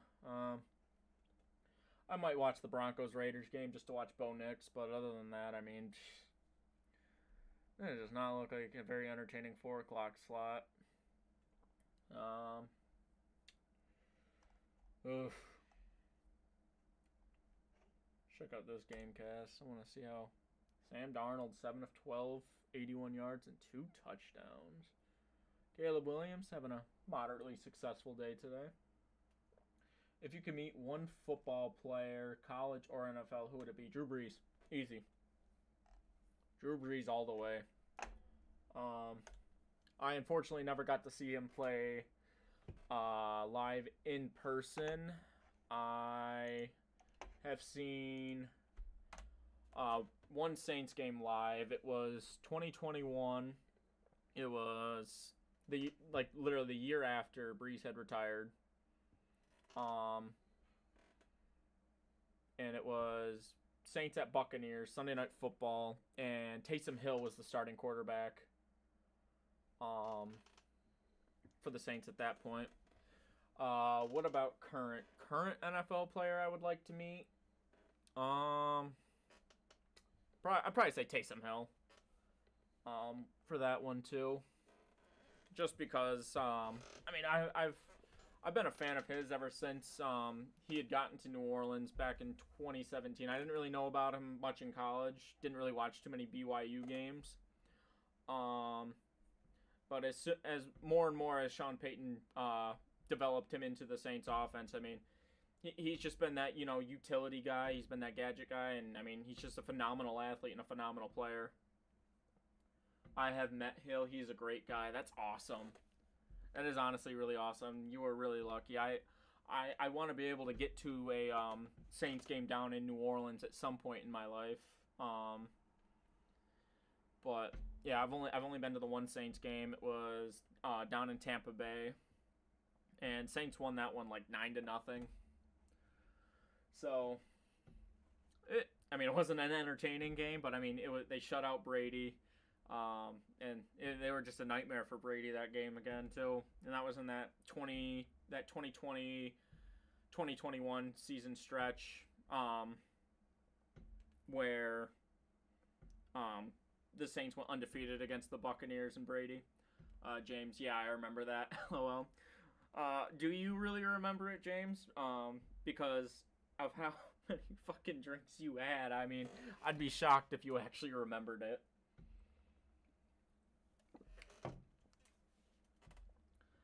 If you got to open practices, you can watch them practice and get a lot of signatures and pictures, and it is really cheap.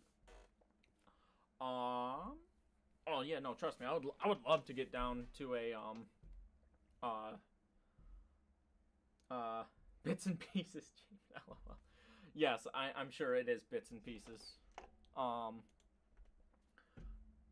but yeah, no, I would love to get down to open practices at some point in my life. Unfortunately, right now, I don't myself live down in New Orleans, so um, it is not easily as accessible to me as it would be for some people that do live down there. But I'm hoping one day to get down to New Orleans, see a game, meet some players, go to practices. But one day I do. One day I do plan on going to see the Saints play live in New Orleans.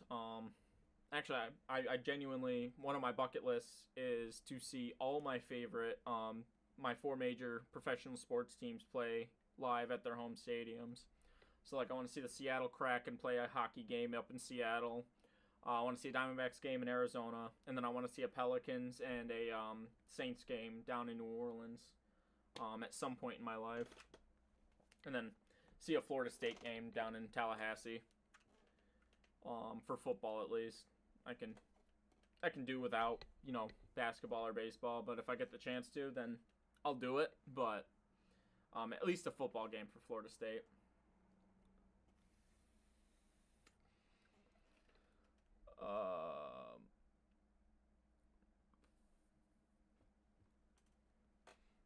But yeah, so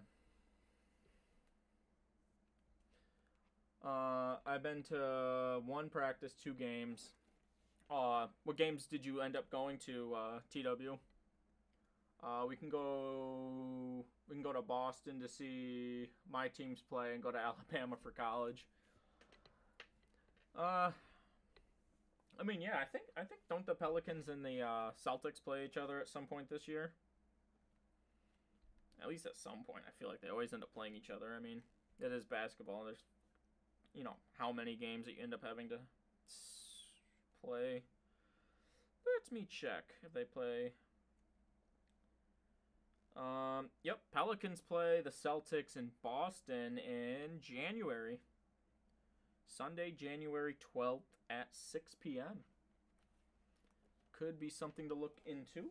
I mean, that is less than 2 months away, but we have planned bigger things in a shorter period of time, so something to think about.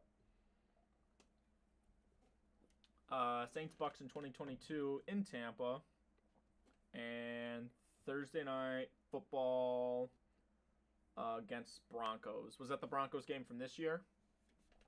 And Saints Bucks in 20.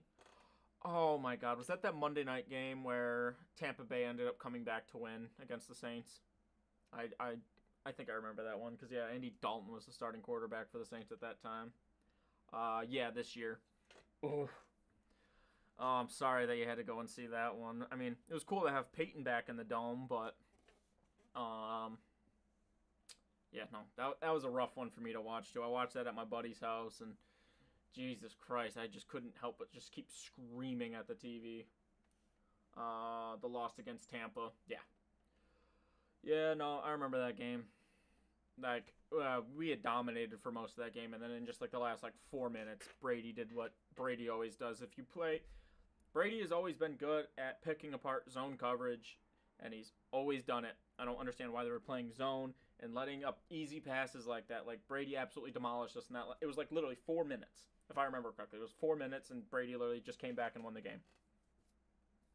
Like, in like that year, I mean, the whole entire NFC South. I mean, NFC South has kind of been bad the last few years, but that year, I mean, Tampa won that division with like an 8-9 record. So, all right, we are back.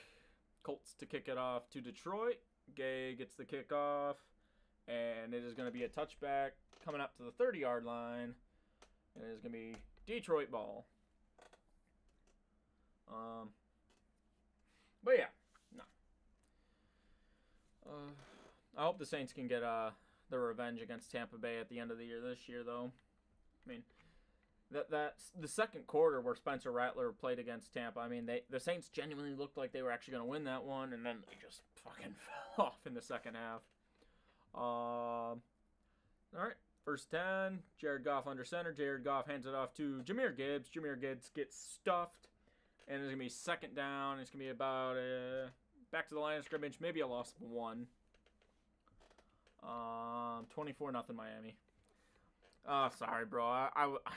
If I'm you, I would just turn the game off. I'm sorry. Actually, it's going to be a loss of 2, and it's going to be 2nd and 12 for Detroit at their own 28-yard line. That would be a could divisional game if we win every other game. Yeah, I mean, obviously, I mean they have a small margin of error at this point right now. The Saints basically do have to win out.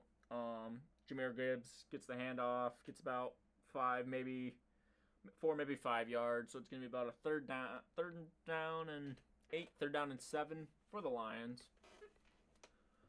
4 seconds left till half. Panthers will kick a field goal. Oh my, oh my. I kind of wish I had picked up the Panthers kicker there. I can't remember his name off the top of my head. 3rd and 7. Goff with a screen pass to Gibbs. Gibbs gets about 3, maybe 4. But it's going to be 4th down. Wait, what? Did I see this right? And block. Oh, maybe he did get to the marker. They just weren't showing it on the screen, so... Did he get to that marker? Okay, never mind. It is going to be a 1st down for the Lions. My bad. Out to the Indianapolis 41-yard line. He made the kick. Goff passed the pass off to Montgomery. Up to about the Indianapolis 43-yard line. It's going to be another 1st down for Detroit. Tua is 6-0 against the Patriots. 4 seconds left till half. Panthers will kick a field goal. Okay, saw that. He made the kick. Okay, good for him. Tua is 6-0 against the Patriots. Not anymore, James. I mean, Tua is going to be 7-0 against the Patriots here in a little bit, probably. Jared Goff under center. Jared Goff play action. Jared Goff fires, gets it to David Montgomery. Montgomery out to the 40, down to about the 38-yard line. It's going to be 2nd down for the Lions. Yeah, it's about to be 7-0. TW comeback. Oh, maybe if they had Brady, but I don't think Drake May is going to make a 24-point comeback in his rookie year. But if he did, props to him. But I'm sorry, bro. I think you might be better off turning that game off. 2nd and 4 for the Lions. Goff under center. Jahmyr Gibbs the back. Goff play action. Goff looking. Fires. Gets it. Batted down. Looking for Jameson Williams. And it's going to be 3rd down and 4 for the Lions. Unless we come back like the Falcon, like in the Super Bowl against the Falcons. One can hope. One could only hope. But, I mean, hey, still a whole other half of football to play. It's not over until it hits triple zeros in the 4th quarter. As a Saints fan, I know that one all too well against the Vikings. And plenty of other teams that they've blown leads against. All right, 3rd and 4, Goff and shotgun at about the 37-yard line of Indianapolis. Goff sets back to pass. Goff fires. Goff gets it to Tim Patrick again. Out to about the 23-yard line. And it is going to be another Detroit first down. If they score one more time, I'm done. Yeah, I would be too. Oh, wait. We got a flag. What is it? What is the flag on? Mr. Hockley. It's going to be an illegal block in the back on Indianapolis. It's going to be declined. So it is going to be a Detroit first down.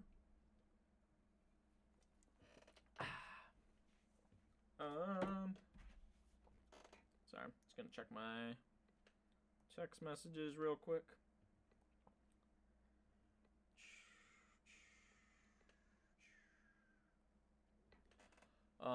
First and 10 for the Lions at the 23-yard line of Indianapolis. Goff gets in shotgun, sends a man in motion, which is Amon-Ra St. Brown. Amon-Ra catches the ball in a screen pass. Amon-Ra gets about 7 yards.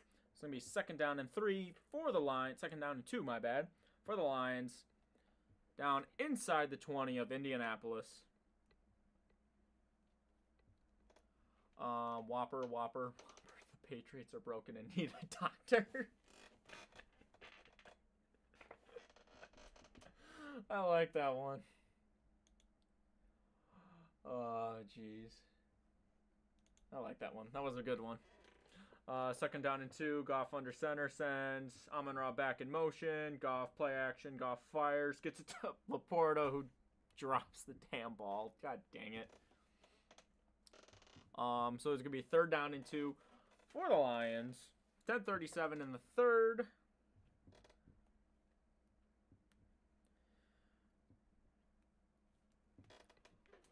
Oh, man. Laporta just... I mean, it did get tipped a little bit, but Laporta should have had that one. 23-0 Tampa Bay. I didn't expect the Giants to do anything for me today, so it is what it is. Goff and shotgun. 3rd and 2, Goff running up the pocket. Gets close. They might call him short. This might be about a... Yep, this is going to be a 4th down for the Lions. LOL. We need Tampa to lose as a Saints fan. Like I said, I would like for them to lose. I was rooting for the Giants, but it's Tommy DeVito and the Giants. I'm not putting anything against them. I didn't expect the Giants to win. I was hoping, but it is what it is. 4th and 1 for the Lions. Goff under center. Montgomery the back. Laporta in motion. Goff hands it off to Montgomery, and he gets absolutely stuffed. Turnover on downs for the Lions. Hand it right back off to the Colts. And they will take over on downs right there. Tommy DeVito. Tommy Cutlets. Tommy, please score some points. I want the Buccaneers to lose. Yeesh. Ugh. I am like moving way too much in this chair. I'm just realizing I'm just like,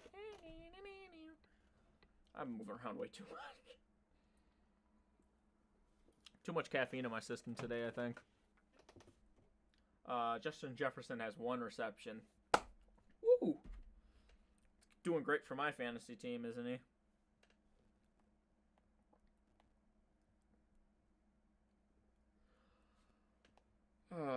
Let me check in on my fantasy teams while I'm at it. Yeah, Justin Jefferson's doing me nothing. 20-9 at halftime. Casey over Carolina. He is 5 for 7 for 60 yards. Who's 5 of 7 for 60 yards? Drake? Talking about Drake May?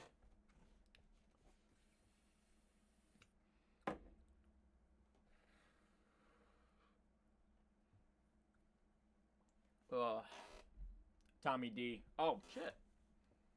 I mean, not good, but I mean, could be worse. Could have a pick in there. Like I said, I hope they win, but I didn't expect them to, so it is what it is. If they can find a way to come back, then all praise be it to Mr. DeVito, but was not expecting him to win. Just hoping.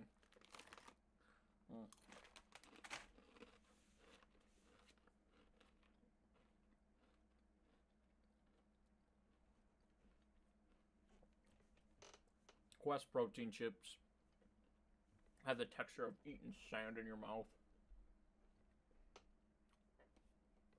Ugh. Well, let's go back to ESPN real quick while we're at it, I guess. Oh, wow. This barn burner of a matchup right here. Jesus.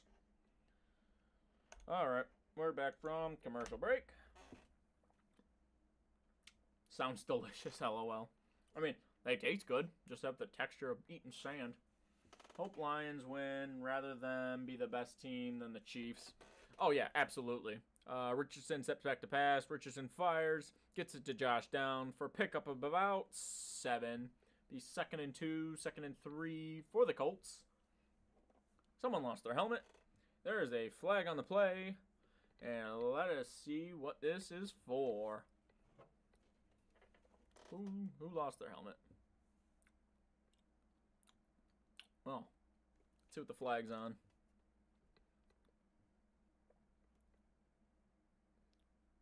Anytime now. But yeah. Oh yeah, I hope the Lions win, and I want them to be the best team in the league. I'm tired of hearing about the Chiefs, man. It's so nauseating hearing every week, just basically every announcer just basically, you know, glazing the fucking Colts. Glazing the Chiefs. No one's glazing the Colts. But whatever the penalty was, it was against the Colts, so it's going to back up the Colts. So it's going to be 1st and 18 for the Colts at about the 8-yard line. Richardson in shotgun. Richardson steps back to pass. Richardson fires. Gets it to Alec Pierce. My bad, that was Pittman Jr. And he's going to pick up the first down to about the 34, 35-yard line. It'll be an Indianapolis first down. If Chiefs make the Super Bowl, hope they get blown out. Me too, absolutely. I have no doubt that I'm sure you meant the Chiefs. I have no doubt that the Chiefs will make it to the Super Bowl. Yeah, I mean, there's a lot of contenders in the AFC this year. Richardson fires, tries to get out to his tight end. Incomplete pass. It's going to be 2nd and 10 for the Colts. I mean, you got to look at the top of the AFC right now. I mean, you got the Ravens. I mean, they're kind of hit or miss right now with their defense. I mean, their secondary is absolutely trash. Steelers are good on any given day. I mean, obviously, they just lost to the Browns, so you never know. They can be inconsistent on offense. The defense is always really good. I mean, even the Chiefs' offense, they're not even all that good. I mean, they're being led by their defense again this year. Richardson steps back to pass, 2nd and 10. Richardson fires to a wide open Josh Downs. He is going to pick up the first down.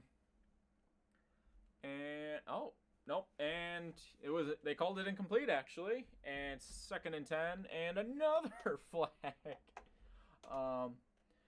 Who in the NFC would blow out the Chiefs? Lions. Oh, Detroit, easily.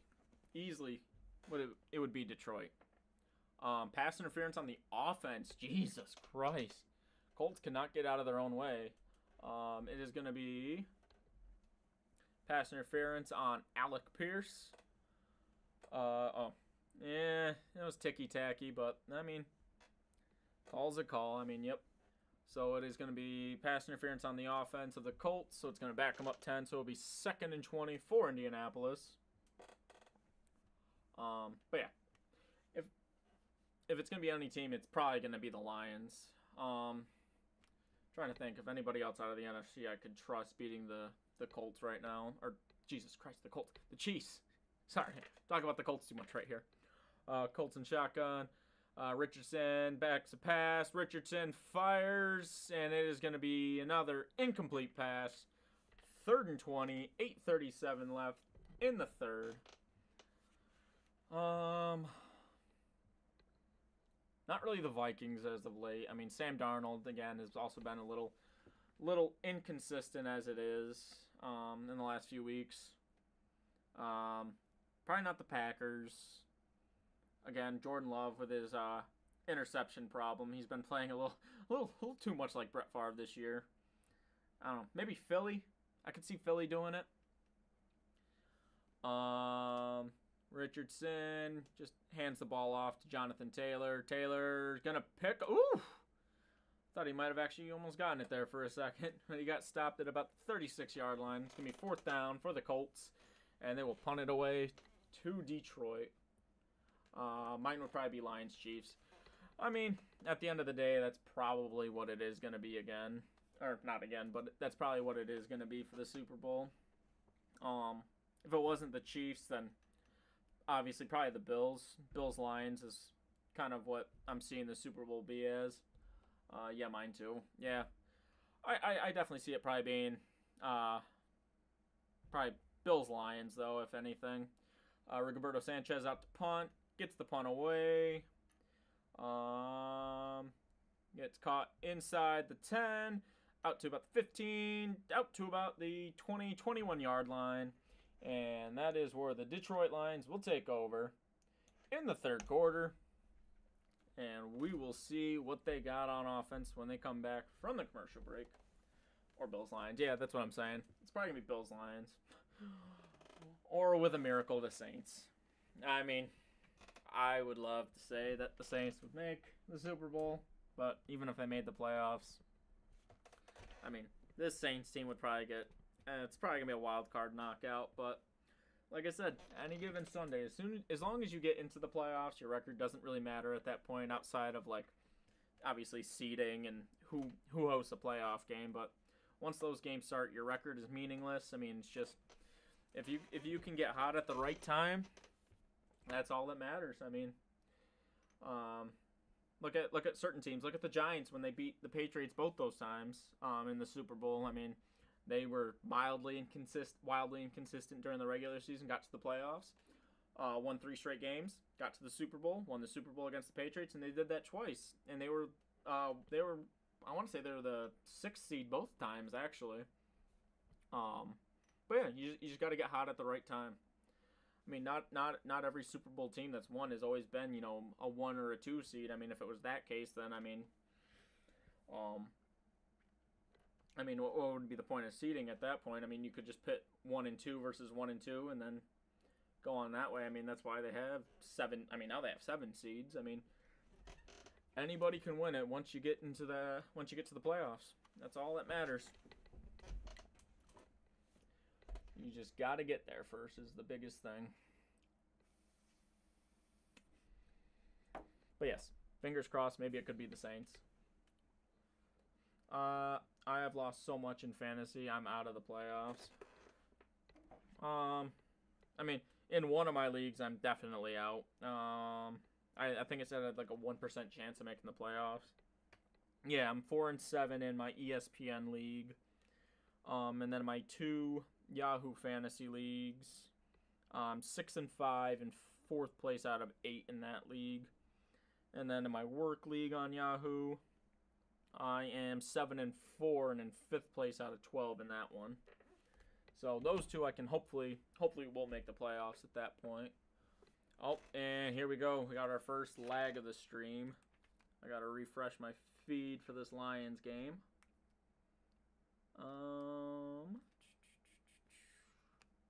Come on. Come on.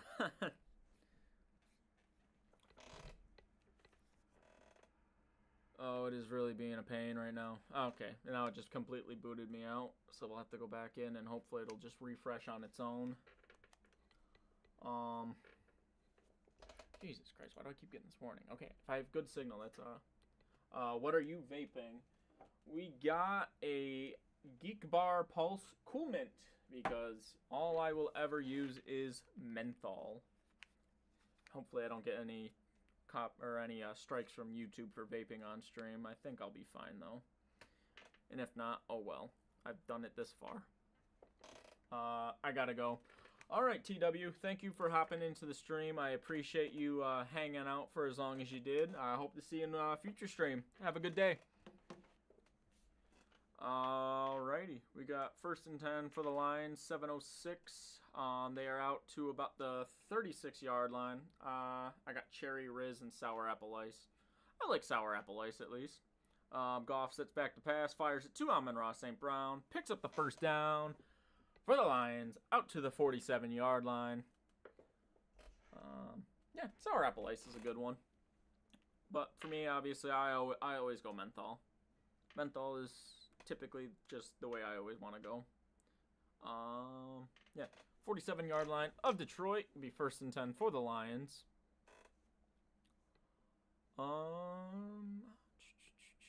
Goff under center. Looks like Montgomery the back. Laporta goes in motion. Gonna be at fullback.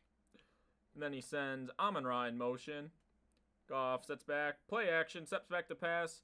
Fires and hard to tell right now. As of right now, they are calling that a fumble. I'm not sure if he pitched it forward or not. I can't. LOL. It's like smoking toothpaste. I mean, you gotta. Oh, got a couple guys down. Yeesh. Goff came in. Oh, yep. No, that was definitely a fumble. That was definitely not a pitch. Goff definitely fumbled that ball. But it looked like Montgomery got on top of it. So, yep. David Montgomery got on top of the ball. So it will retain with the Lions. But it looks like someone is down. Can't tell who it was. But hopefully we'll get an update when they come back. They are in a commercial break for the injury.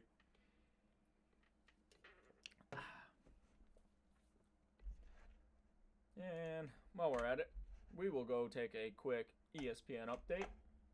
See how everybody else is doing around the league.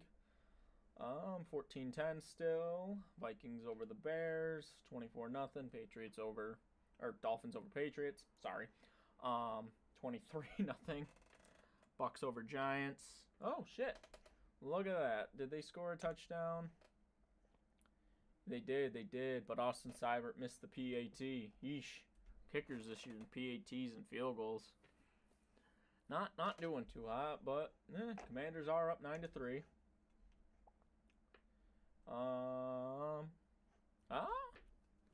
Panthers are in the red zone. See how this one goes. I mean, Bryce Young not having a bad day. 14 of 23, 221. I mean, outside of Palms, 2 touchdowns. I mean, it's virtually the same stat line. Obviously, having touchdowns is a lot better than not. I don't know why I said that, but let's see what they do here. Oh, they pick up the 1st down with Chuba down to the KC 11. Let's see what Bryce Young's got for us.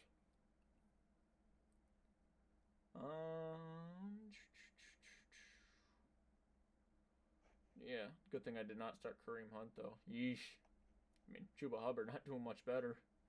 1 less carry and 1 more yard, and 1 more carry and 1 less yard.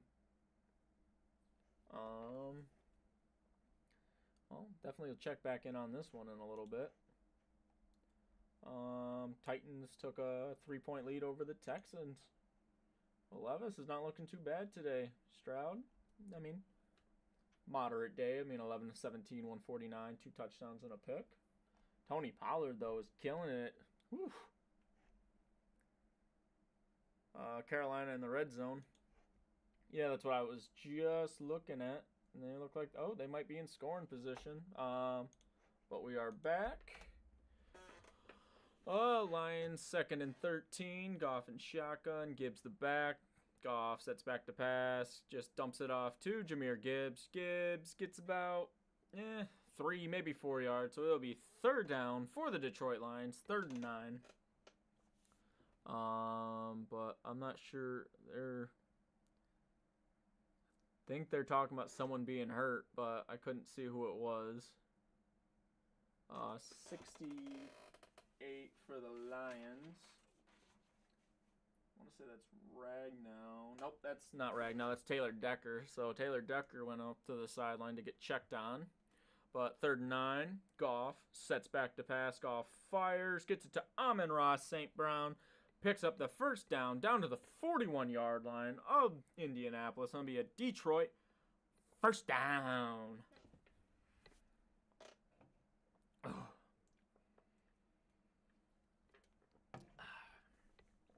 But let's see what they got. I mean, Amon-Ra not having a bad day. 5 for 54. Not too shabby. But Detroit, 1st and 10 at about the 39-yard line of Indianapolis. Goff sets back, fires it to David Montgomery. Montgomery picks up the first down, still going down to the 25. It'll be another Detroit first down. Pats are also killing themselves with these penalties. Oof. I was going to say, I mean, I saw it when I was checking out on ESPN. They still didn't look like they were doing all that great, bro. I'm sorry. Oof. David Montgomery is an absolute fucking beast. Absolute freaking beast is Montgomery. 3:57 left in the third. 1st and 10 for Detroit at the Indianapolis 25-yard line. Hands it off to Gibbs. Gibbs up the middle. Gibbs down to the 10. And Gibbs picks up another Detroit first down. Goff having himself another good day. 20-25, 220. Not turning the ball over. Not inaccurate. Looking good today.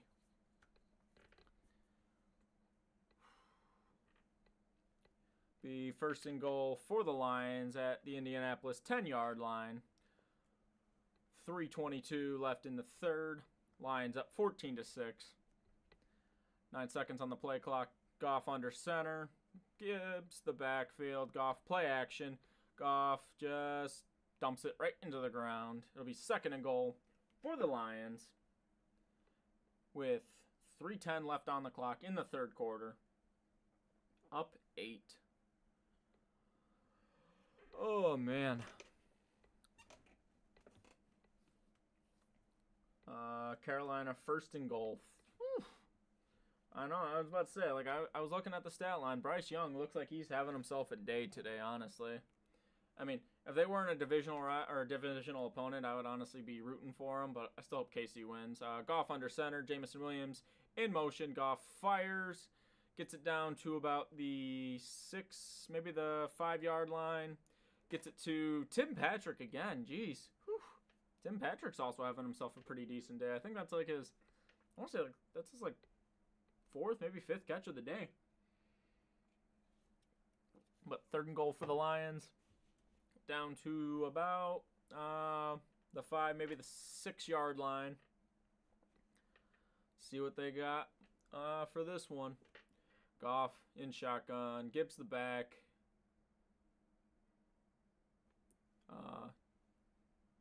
Pointing out the coverage to the offensive line. 1 second on the play clock. Hands it off to Jahmyr Gibbs. Gibbs get it out to the outside, and Gibbs walks right in for another Detroit touchdown. And now the Lions look to be pulling away in this one. It is now 20-6, but hold on. We have a flag. 2:19 in the third. Let's see what this flag is on. My guess is probably holding on. Touchdown Carolina. Whew. Was it Bryce Young touchdown pass? Let's see what we got.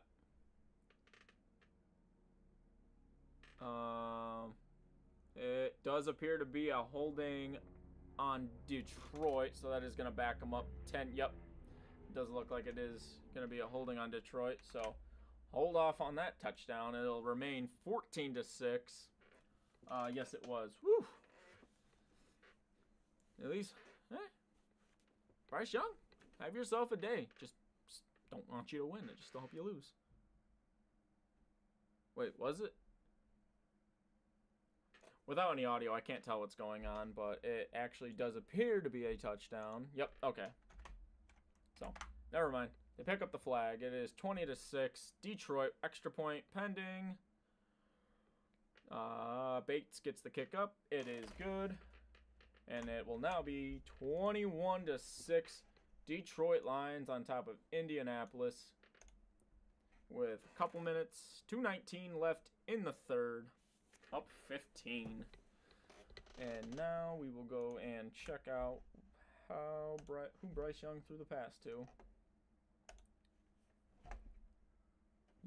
Bryce Young passed to Adam Thielen. Oh no, that was on the 2-point conversion. Unnecessary roughness. So who scored the touchdown then? Oh, it was David Moore, I think. Yeah, David Moore for Carolina. So not having himself a bad day. At least he got a touchdown. Vikings take a 7-point lead. I want to check out Tim Patrick's stats on the day. Yeah, Tim Patrick, 4 for 55, just like I thought. He had about 4. Yeah, he's having himself a good day. Damian Richardson, 8 of 17, 141. Not terrible, not good, but looks pretty good. And Tampa Bay scored again. Jesus. Baker Mayfield, 24 of 30, 296. And he had a rushing touchdown, too. And bam, 30-0. I'm kind of glad I'm covering the game I am. Oh, look at that. Cowboys took the lead. Cooper Rush with a touchdown pass to Jalen Tolbert. Okay. Game on, Cowboys. Game on. Titans kick another field goal. Not too shabby. Looks like it's a pretty decent football today. That reminds me, I gotta check.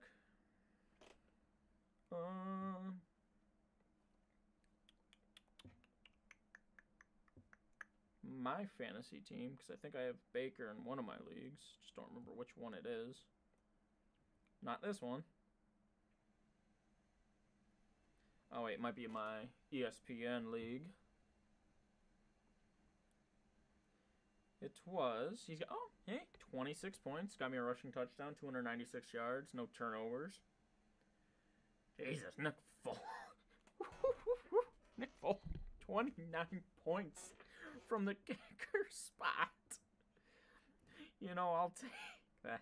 Jeez. Whew. All right, we are back from commercial break. Line set to kick off to the Colts. 2:19 left in the third. Let's see if Indy can answer. Down 15. Jake Bates set to kick. Kick is off, and it looks like it's going to be another touchback. And Colts will take over at the 30. They're going for the 2-point conversion. Now they're just going for the extra point. Okay. Probably for the best. Just take all the points you can for right now and go from there.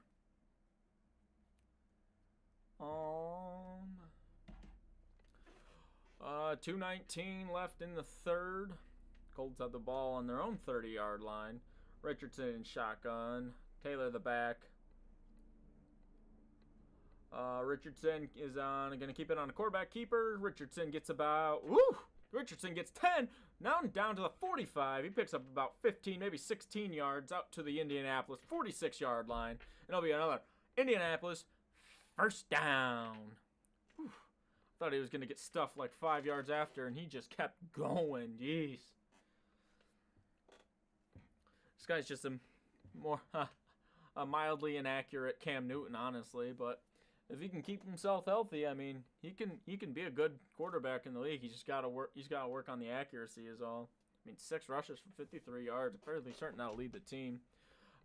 Richardson, in a rare moment under center, has Taylor in the backfield. Richardson with a flea flicker that fumbles on the ground. Richardson fires and incomplete. Looking for Alec Pierce on the pass.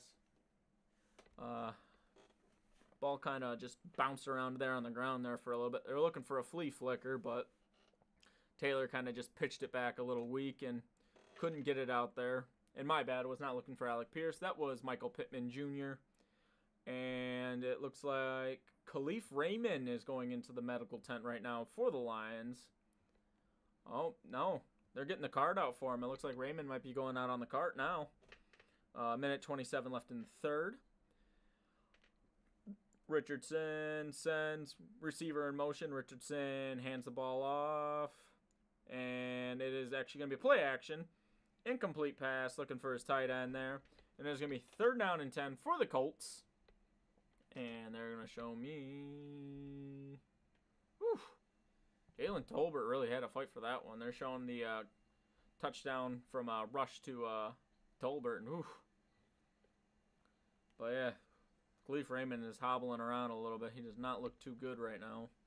And that could be a huge factor in the special teams game there for the Lions, because he is their primary returner for them. 3rd and 10 at the Indianapolis 47-yard line. Richardson sets back to pass. Richardson is going to go right up the middle. He's going to fumble the ball, recover his own fumble, but it is going to be a 4th down for the Colts. And they will punt this one back to the Detroit Lions with 1:09 left in the third. Baker Mayfield trolls DeVito. Baker Mayfield does the Tommy DeVito signature celebration after capping dominant half. Whew. Baker Mayfield firing shots there.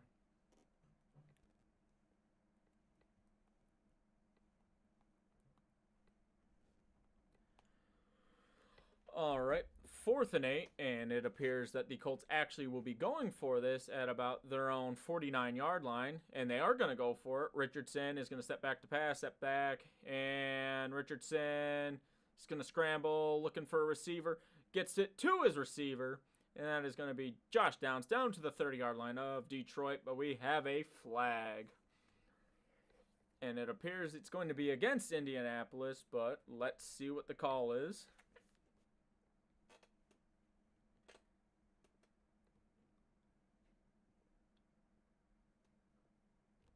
What are they going to call it? I can't. They're not like putting like in the yellow bar where the flag is. They're not showing like what the penalty was against. I want to say it was holding. It does appear. Yeah, it looks like it was holding. They backed him up 10 yards. So now Rigoberto Sanchez will come out to punt for the Colts. 4th and 18. 20 seconds left in the third. Rigoberto gets the punt away. Little pooch kick down to about the 11, maybe the 12-yard line of Detroit. Fair caught there. And that is where Detroit will take over with 12 seconds left in the third, up 15. Whew. I was about to say, you better not go to a commercial break with 12 seconds left. At least let them get off one play. And then you can go to a commercial break for the end of the quarter.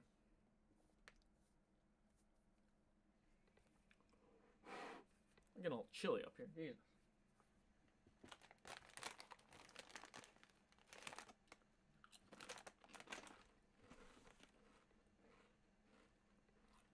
Yep, they took Khalif Raymond off from the cart.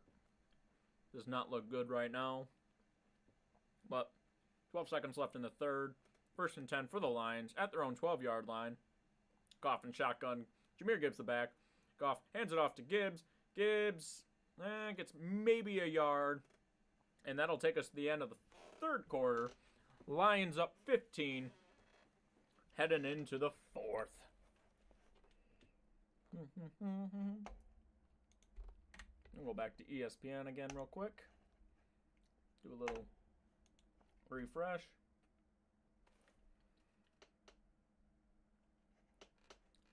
I mean, not much really to say right now.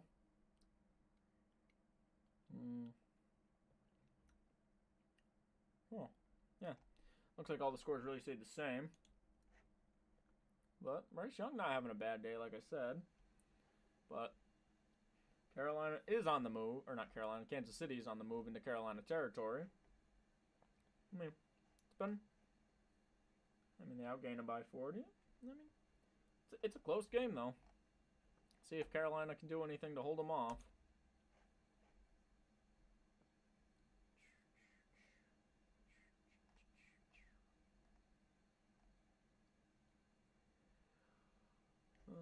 Come on, Chicago. I would like it if you'd beat the Vikings. Jordan Addison apparently is having himself today, but not Jefferson.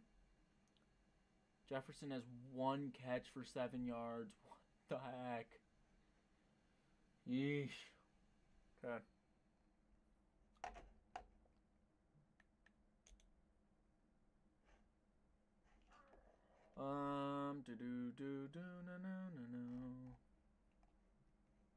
All right, go back.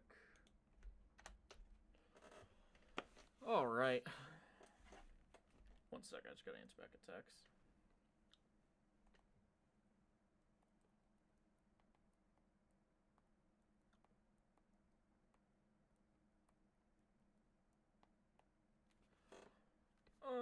Oops, 1 sec.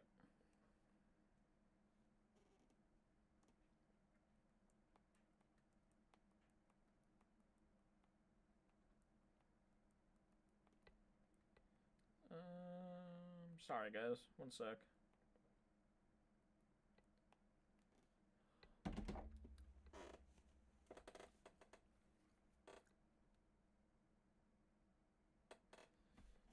All right, back for the 4th quarter. It looks like Khalif Raymond has a foot injury and David Montgomery's shoulder injury, questionable to return. So they might be running with Gibbs for the rest of the game, but it'll be 2nd and 9 for the Lions at their own 12-yard line. They send Jamison Williams in motion. Goff under center. Goff, step back to pass, gets it off to his tight end. I want to say that is Brock Wright, and Brock Wright gets it out to the 30. And it'll be a Detroit Lions 1st down. Yeah, Brock Wright's 89, right? Sometimes I even have to check my own notes. Yep, Brock Wright 89. Okay, just making sure I had that right. All right, 14:30 in the 4th. Lions with a 1st and 10 from their own 29-yard line. Off in shotgun, sends Williams in motion. Jahmyr Gibbs, the back, hands the ball off to Jahmyr Gibbs. Gibbs gets up the middle, down to the left side. Now he's running backwards, and they're going to call that about a game of 1, maybe 2 yards. Be 2nd and 8 for the Lions. 14:05 to go. Yep, 2nd and 8. All right. I mean, he got at least like 4 yards on the play, but then he started running backwards. Like I'm playing Madden when I was 7. But all right, 2nd and 8 for the Lions at about the 31-yard line of their own. Goff rolls out to his right. Goff just throws that one away. It'll be 3rd and 8 for the Lions at their own 31-yard line. 13:37 left to go. Oh man, come on. Detroit should have this one though. Honestly, I don't feel like that. I don't think that they will be blowing this lead. But you never know. That's why we're here to watch it.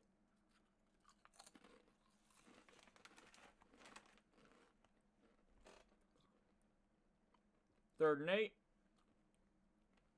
at the 31-yard line of the Lions. Goff and shotgun. Jahmyr Gibbs the back. Goff sets back, passes, and it's going to be incomplete.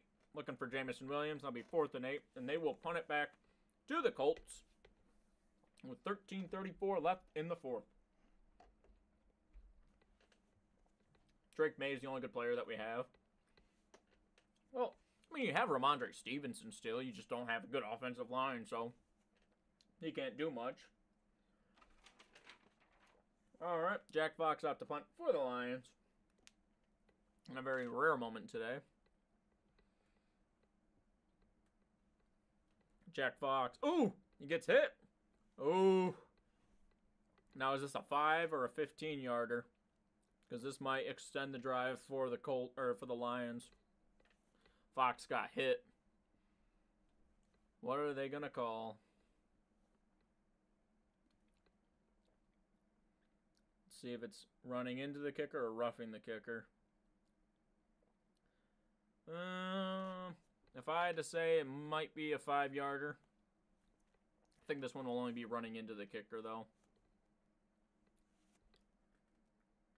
Running into the kicker, so it'll be a 5-yard penalty for the Colts. He just fumbled, what the fuck. Drake May or Ramondre.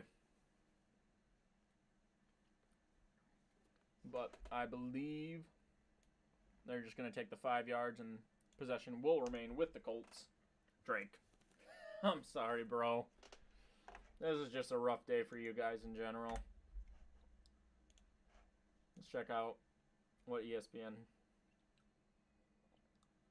Oh, and they're already in New England territory. Jesus.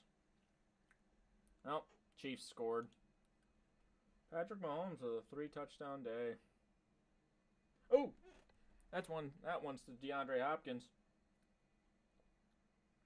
That makes me happy at least. That at least helps me a little bit in my fantasy game. I mean, he only gets him. He's only up to 10 points right now, but I mean, still a very close game against what's happening right here because this fantasy game is downright pitiful.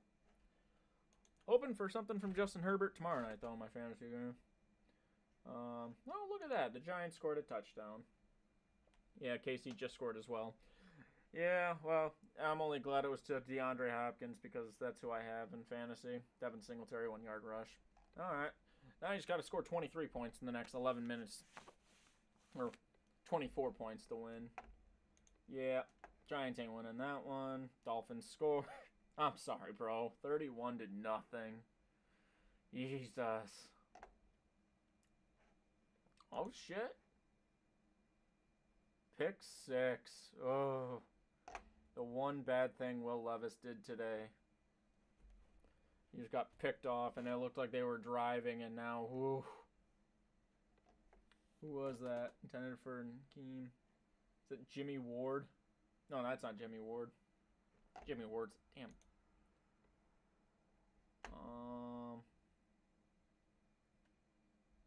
Interceptions. Where is it? No, it is Jimmy Ward. Oh, no, wait, no. Denzel Ward is Browns. Jimmy Ward is Texans. I was wrong there for a second. All right, we are back from commercial break where the Colts have the ball 1st and 10, I believe. But with no audio, I can't really give you some context clues on what's going on sometimes. Yep. Right out of the commercial break, there's a false start on the Colts, too. It's going to back them up another 5 yards, so it'll be 1st and 15. Literally, right out of the commercial break, too.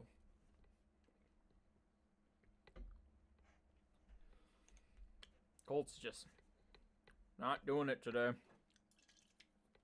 But at least they're not getting blown out, I guess. But it'll be a 1st and 15 for the Colts at the Indianapolis 10-yard line. Richardson sends it down deep. Woo! Did he get it?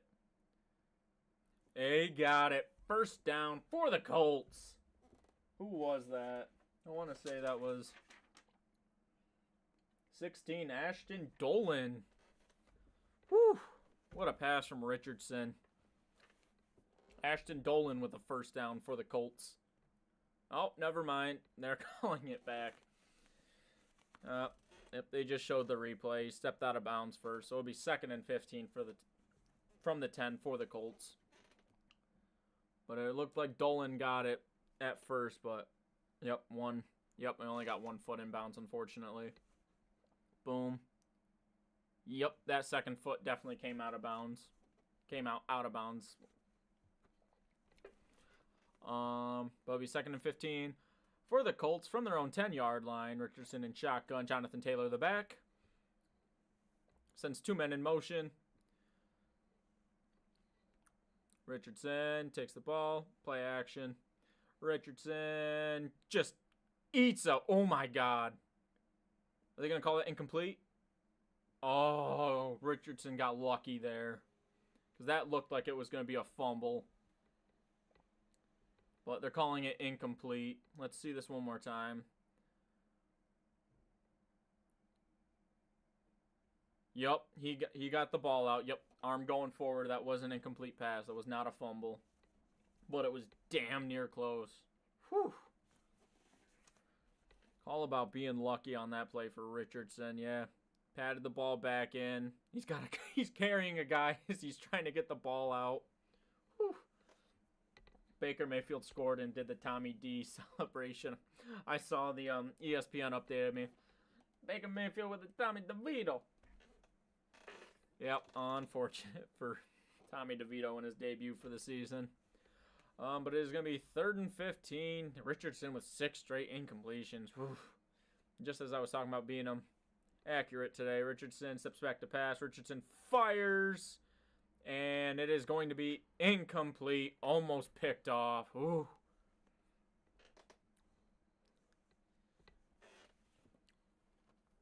Let's look at that one again. Oh, Carlton Davis almost had it. Ooh. I'm turning off this game. I can't watch this anymore. Yeah, I'm sorry, bro. Whew. Patriots just did not show up today at all. But it is going to be 4th and 15 for the Colts. 13:04 left in the 4th. Rigoberto Sanchez out to punt. Is gonna... Gets to the 39-yard line of Detroit. Gets up the field, and it is going to be out of bounds for Amon-Ra St. Brown at about the 45-yard line of Detroit, and that's where Detroit will take over. 12:53 left in the 4th. Whew.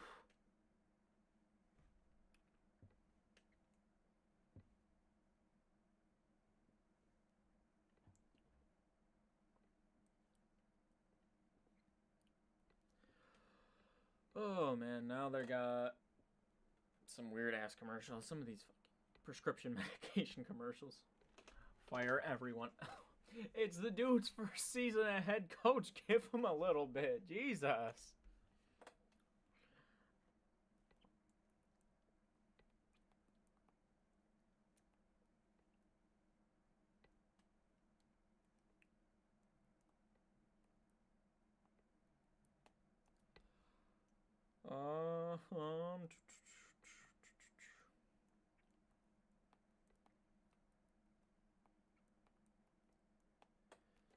Alright, let's go back to ESPN again real quick for another small update while we're in the commercial break. Vikings scored. Yep, Bears are done. Oof, I think they just might be done for the season though. Baker Mayfield fumbles, recovered. Okay. Giants showing a little life, I guess. And it looks like Carolina's moving into KC territory at least, so there's something. Still 10-9, Jesus. What happened to the Commanders today? Jeez. I really thought they were gonna have it. Just an easy win for them, but they didn't even do that right.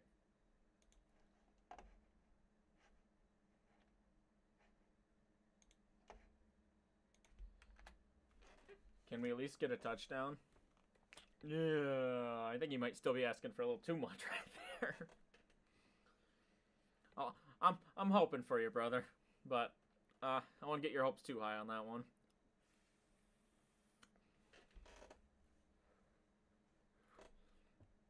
Oh wow! You can get the NFL Sunday Ticket for only $89 with a active YouTube TV subscription. What a deal! Not. NFL Sunday Ticket. They need to make so you can just pay for just your team for the NFL Sunday Ticket. That'll honestly make it worth buying. All right, Lions at their own 45-yard line. Goff under center. Jahmyr Gibbs the back. Goff changing the play at the line. Goff off play action. Goff looks to pass, gets it to Jahmyr Gibbs. Jahmyr Gibbs catches it, but it's going to be about a 5-yard loss behind the line of scrimmage. It'll be about 2nd and 15 for the Lions. 12:40 left in the 4th. I mean, I would like that, but wouldn't even pay money to see this team play. LOL. I mean, that's also fair, but I mean, I genuinely would pay for the Sunday Ticket if well, it was only a 3-yard loss, by the way, so it'd be 2nd and 13, my bad. If they made it so you could actually just pay for your own team. Goff hands it off to Jahmyr Gibbs. Jahmyr Gibbs past the 45-yard line down to the 46. It'll be third down for the Lions at their own 46-yard line. But yeah, no. If they made it like the MLB Game Pass where I could just pay for my own team, like pay $100 for your own team, get your whole team for the season, just your team, so you don't have to, pay it's like $550, $600 for the Sunday ticket with an active YouTube TV subscription. Yeah, no, get out of here with that. 3rd and 8 for the Lions at their own 47-yard line. Gibbs the back. Goff sets back to pass. Goff looking, rolls out to his right. Goff fires, and it is going to be just thrown out of bounds. 4th down for the Lions, and they will punt it back to the Colts. Yeah, that price is effing crazy. Yeah, no. The NFL Sunday ticket, I mean, I just don't get it. Why? You want to make it affordable for your typical viewing audience. Your typical viewing audience doesn't have just $500-$600 just lying around. Plus, on top of the fact, you have to have an active YouTube TV subscription, so you're also paying a monthly subscription for YouTube TV, which is like $75 a month. And then, obviously, I mean, it's not even just the Sunday ticket, though. You also need like, what do you need? You need Amazon Prime to watch Thursday night games. You need Netflix to watch these Christmas games. Peacock gets their own exclusive playoff game. Paramount Plus. I mean, you need all these subscriptions otherwise, too. And it's just, it is a little on the ridiculous side for me. But, it is the NFL, so they'll get their money either way, somehow, some way. To view sports nowadays, it costs a fortune outpricing the audience. Yeah, no, it does. Like, it's genuine. It baffles me. It just genuinely baffles me how they expect us.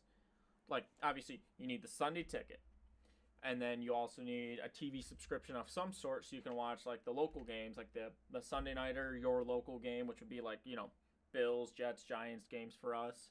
The Monday night game. Then you need, Amazon Prime for the Thursday night games. And now they have a Peacock exclusive playoff game. And then they have these Netflix games on Christmas. I mean,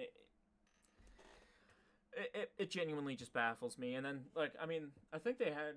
what was it? I want to say they had one of the overseas games this year that was like an ESPN Plus exclusive. No. It was a doubleheader Monday night game. They had one on regular ESPN, and then they had ESPN Plus exclusive game.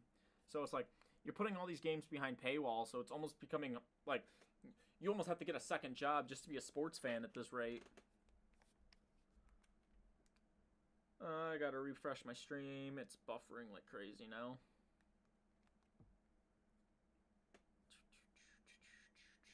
Come on.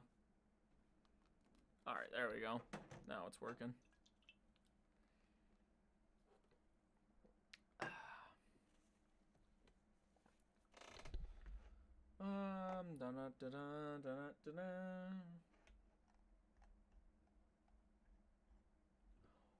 Holy shit, the Pats just scored like a touchdown? Pats just scored a touchdown? Holy shit, they did. Drake May, deep right to Austin Hooper for 38 yards. There you go. What everybody's been waiting for, the Austin Hooper touchdown pass. Now you're only down 24 with 13 left to go. Here comes the comeback, guys. Here comes the comeback. Jesus. All right. 1st and 10 for the Colts at about the 13-yard line. Pitches it to Josh Downs. Gets out to about the 20. And, ooh, Josh Downs in pain. He's reaching for his collarbone. That does not look good. Ooh. Yeah, he pitched it to Josh. Oh, my God. Yeah, he came down hard on his... Oh, my God. It's me like rotator cuff, like collarbone area right now. Oh, he does not look good.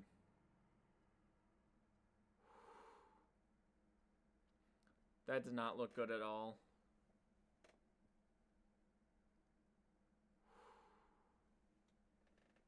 Jesus. The comeback starts now. Hey, any given Sunday. I mean, if Miami starts playing like shit, you could.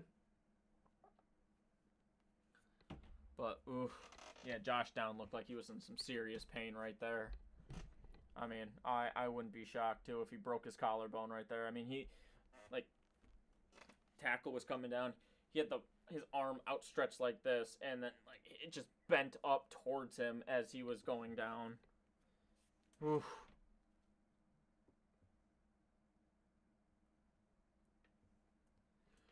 But yeah, I won't be shocked if he just broke his collarbone.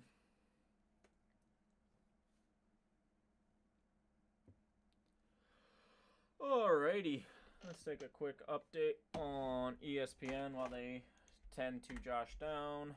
There it is. 31-7. I mean, nothing's really changed. Panthers scored a field goal at least, so I mean, I guess there's that. Yeah, but relatively everything's kind of stayed the same.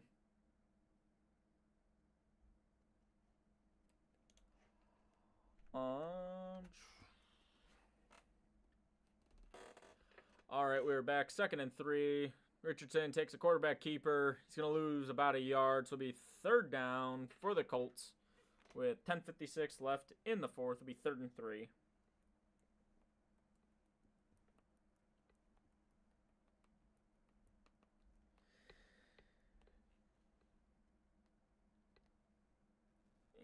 Come on.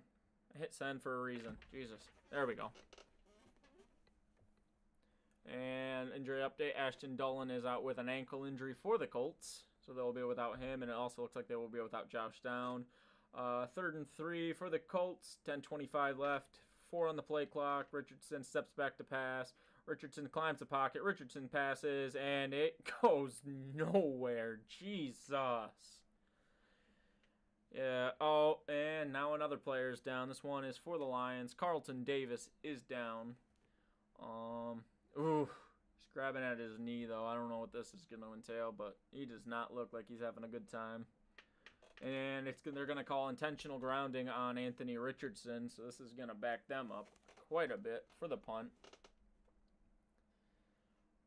And I forgot to switch this over, but it ain't going to matter because it's about to go back to Detroit anyways, but I got to make sure I'm paying attention.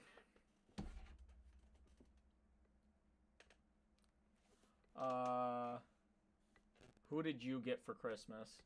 I got Megan. You got Polly, I got Megan, so. Which I highly doubt they're watching the stream, so it's not like the secret's gonna be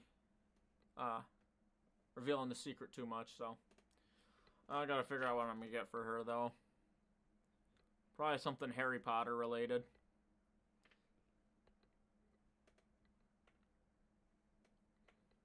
But Carlton Davis looks like he's going to limp off the field. But let's see what happened. Oh, it was non-contact. Ooh, he's pulling up. This might be a hamstring. Yeah.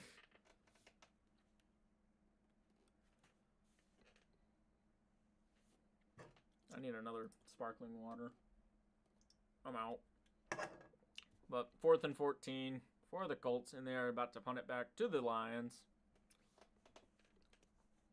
Carlton Davis is able to walk off the field under his own power, which is good to see at least. But we got Rigoberto Sanchez out to punt for the Colts. Jesus, 9 penalties for 70 yards for the Colts. Not good. Sanchez gets the punt away. It is going to be caught at about the 38-yard line. And no, it was 28-yard line. It's going to be returned out to about the 41 of Detroit by Amon-Ra St. Brown. And it will be a Lions 1st down when we come back from the commercial break.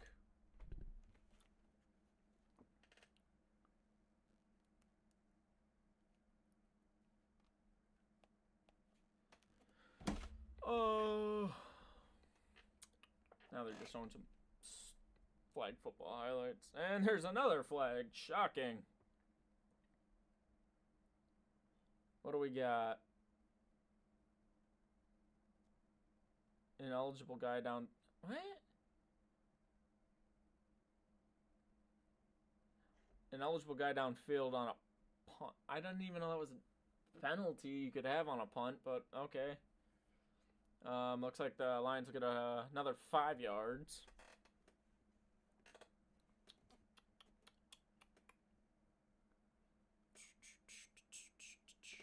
So it'll be 1st and 10 for the Lions. 10:08 left in the 4th. Up 15. Let's see what they got on offense. At their own 46-yard line. Goff under center, pitches it back to Gibbs, and there's going to be another flag. Shocking. Looks like it's going to be a false start, so it is going to send Detroit back 5 yards. Wah, wah, wah. Oh, false start on Jahmyr Gibbs, too. Not even on offensive lineman. Jeez.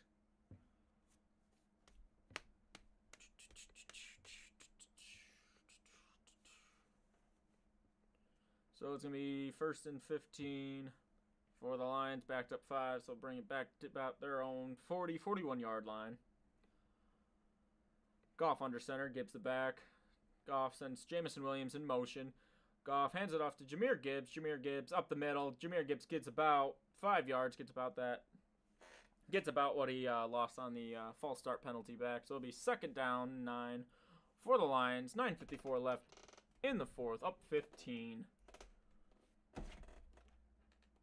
Check out my fantasy team. Please win. Not doing terrible, I guess. Oh, wait. No, never mind. I'm looking at the wrong side. I am doing terrible. Goff and shotgun. Gibbs the back. Goff steps back to pass. Goff fires. Gets it to Amon-Ra St. Brown for about 4 yards. So it'll be 3rd down and about 2 or 3 for the Lions. Whew.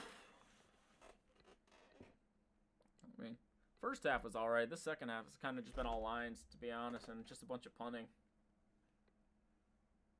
But they've at least gotten some pressure on Goff, but they just haven't been able to get home for a sack, though. Ooh, yeah, they got 17 quarterback pressures today on Goff. Ooh, but they're still losing by 15. All right, it'll be 3rd and 2 at the Indianapolis 46-yard line. Goff hands the ball off to Jahmyr Gibbs. Gibbs gets, I think he just got enough. He got it down to about the 43-yard line, and he did pick up the 1st down. So it'll be a Detroit Lions 1st down. 8:40 left in the 4th.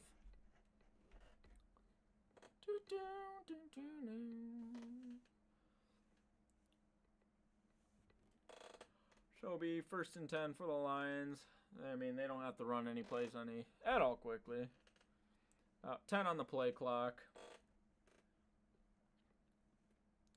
Goff under center. Gibbs the back.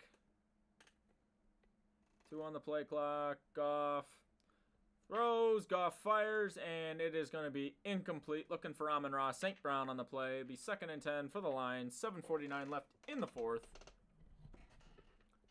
Gonna check out other scores because they are gonna do a lot of clock bleeding on this one. So,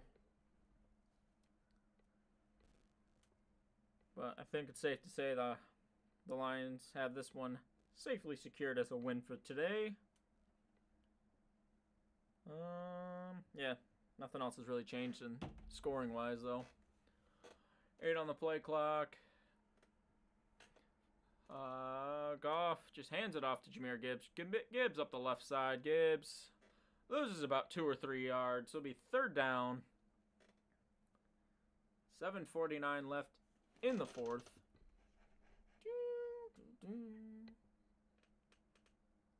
Yeah, DeForest Buckner just blew this play up, and yep, it did not look good from the start of this play at all. Oof.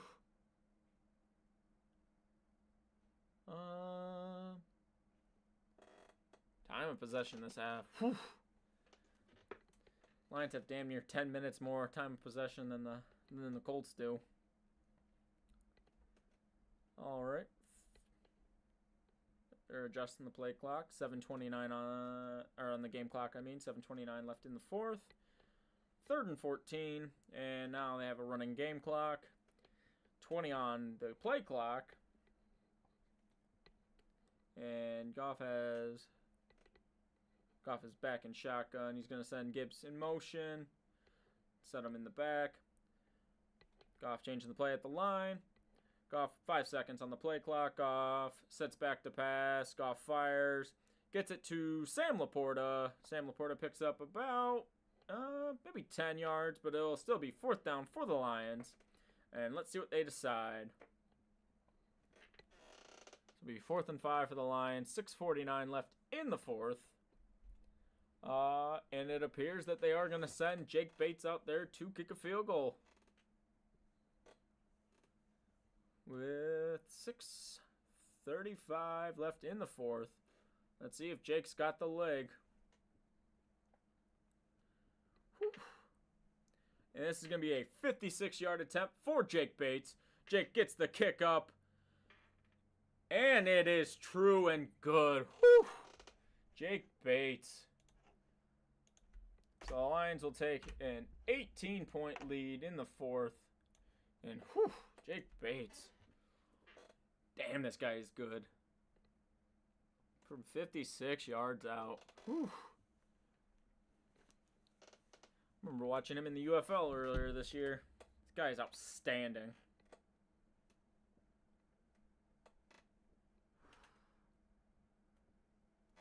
Played for the Michigan Panthers of the UFL this season.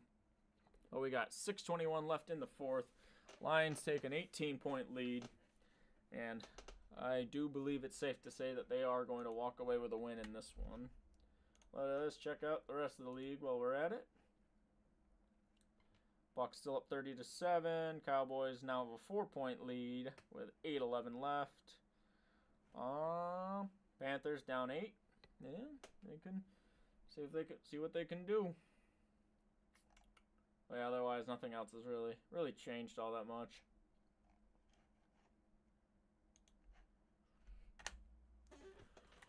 Alright, Jake Bates out to kick off.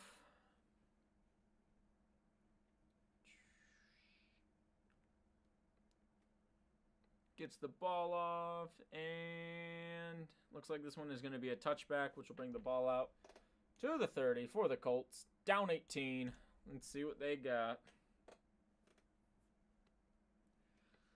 Richardson, I think he's like, yeah, he's what? No, he's 9-24 for 148 yards.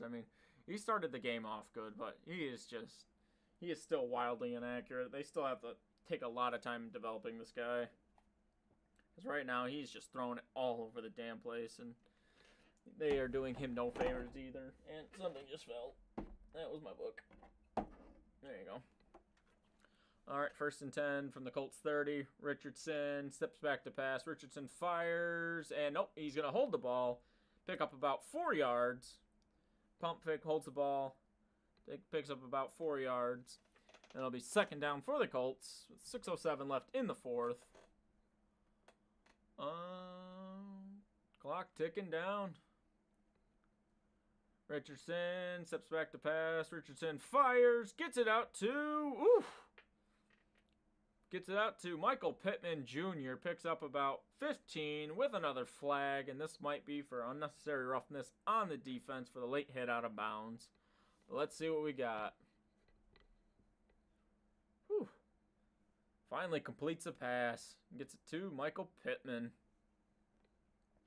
Yeah, for about 15-20 yards. Brian Branch.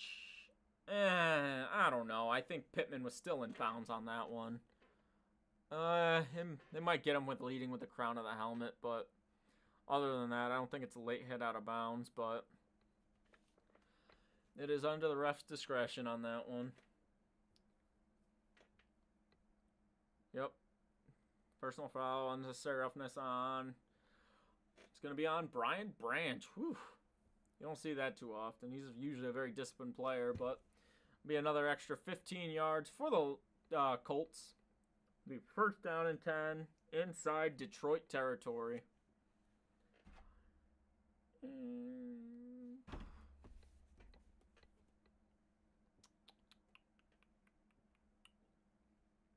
Pat scored again, bro. Good shit. Oh, they're only down, what, 17 now? Indianapolis, 1st and 10 from the Detroit 30. Anthony Richardson steps back to pass, fires, and it is going to be incomplete. Looking for Josh Downs, and I guess he wasn't hurt all that badly because he is back in the game. Whew.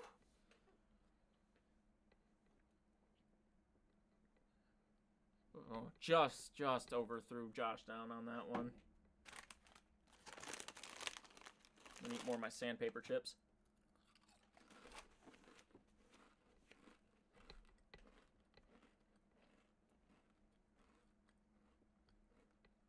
Second and 10 for the Colts. From the Detroit 30. Richardson in shotgun. Richardson steps back to pass. Richardson looking, rolling out. And just has to chuck this one out of bounds. Third down for the Colts. 5:29 left in the fourth.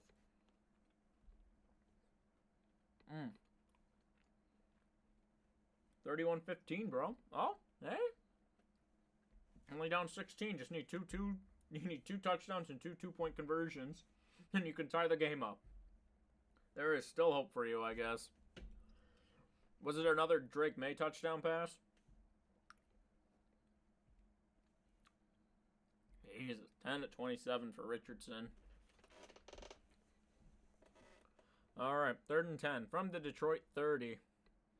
Richardson steps back to pass. He's actually going to keep it for a quarterback keeper. Picks up about 3, maybe 4 yards down to the Detroit 27-yard line. My stream is now buffering there at the end. Rushing touchdown. Okay, not bad. It's going to be 4th and 6 for the Colts. Let's see what they decide to do here with 5:13 left in the fourth. I mean, I almost have to go for it. I mean, you could kick the field goal, go back to a 15-point game, but really doesn't do you much. Let's see.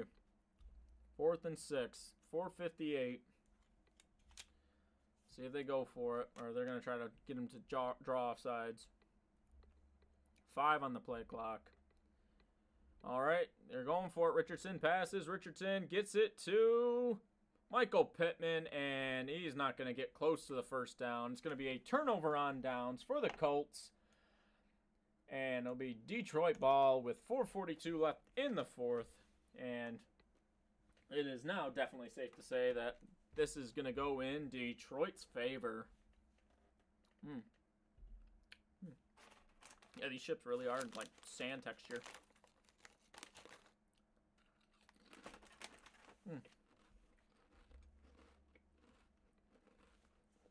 I'm still going to eat them though, so.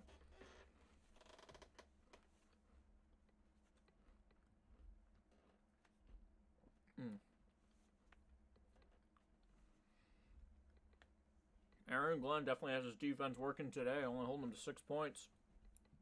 All right, Goff under center. Jahmyr Gibbs the back. And Goff just hands it off to Gibbs. Picks up about 2, maybe 3 yards.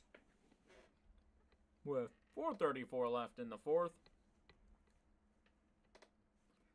And it's going to be second down for the Lions. And they are in no hurry to get this play off. They have all the time in the world. They can just drain this clock out. And Aaron Glenn is just sitting down just like, yeah, I know what I did. I know what I did. Holding them to 6 points and 0 points in the second half, honestly.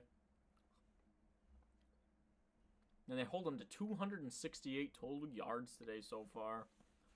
All right, Goff under center again. Gibbs the back. And looks like there is going to be a timeout called. And it looks like it's going to be a... Nope, it's going to be a flag. My bad. It's going to be a flag. It looks like it's going to be a false start for the Lions. Send them back 5 yards, 2nd and 12. 3:55 left in the fourth. And Aaron Glenn's just sitting there on the bench just like, yeah, well, my job's done today. Him or Ben Johnson? Him or Ben Johnson, I want them to be the next head coach of the Saints. But we will see what happens. All right, Goff under center. Goff looking back. He's going to throw, actually. Goff fires, gets it out to Jamison Williams, who picks up a first down to about the Detroit 38-yard line. but it will be a Lions first down. With 3:35 left in the fourth. And all the Lions really have to do now is just let this clock tick down, and they can get out of here with a win. Be their 10th win of the season.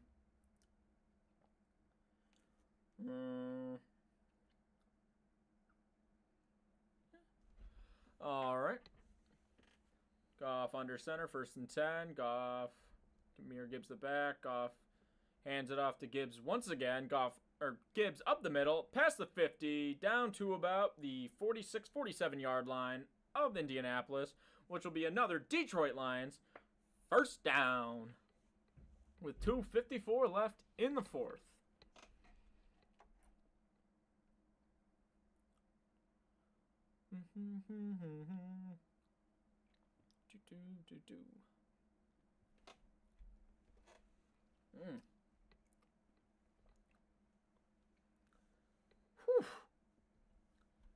Man, Lions got themselves a steal getting Jameer Gibbs in the draft, honestly.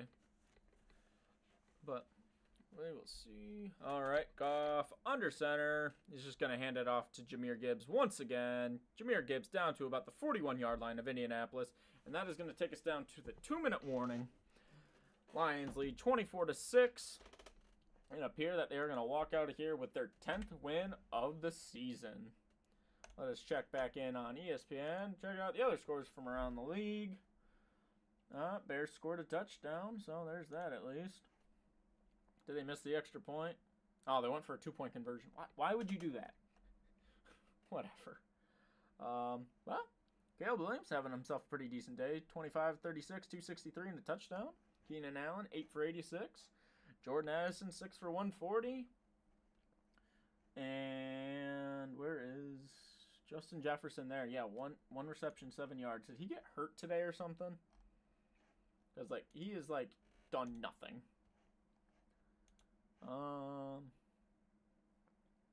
Yeah. Well, 6:52. And it looks like they are going to punt the ball away back to New England. What happened to the Commanders today? Jesus. Cooper Rush is killing them. Oh, man.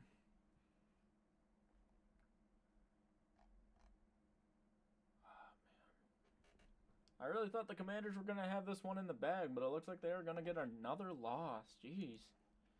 And I thought they were going to walk away with the division a while ago. Will Levis having a pretty decent day himself. 70-yard pass from Will Levis on his way to almost a 300-yard game. And C.J. Stroud is on the move, looking to hopefully take the lead back for himself and Houston. How's Nick Folk doing? Because I have him in one of my leagues. Fullback score. Where's kicking, fumble, receiving, interceptions, kicking. Oh, here we go. Nick Folk, 3 of 3. And 3 of 3 on extra points. I'll check back in on. Let's go back to OBS. Checking on my fantasy team. See how Nick Folk's doing. Last I checked, he had 29 points, which is outrageous. Yet now he's up to 30 points for my kicker. And Baker Mayfield's got me 24, so looking pretty decent in this league at least, so. And of course I have DJ Moore on my bench with a casual 18 points because Terry McLaurin, nothing. Rashawn Johnson, nothing. Cedric Tillman, nothing. Hey. Alright, we are back from the 2-minute warning. Come on, Pats. Yep, I saw you guys are going to get the ball back. I mean, you still have a little bit of time. You could make something happen.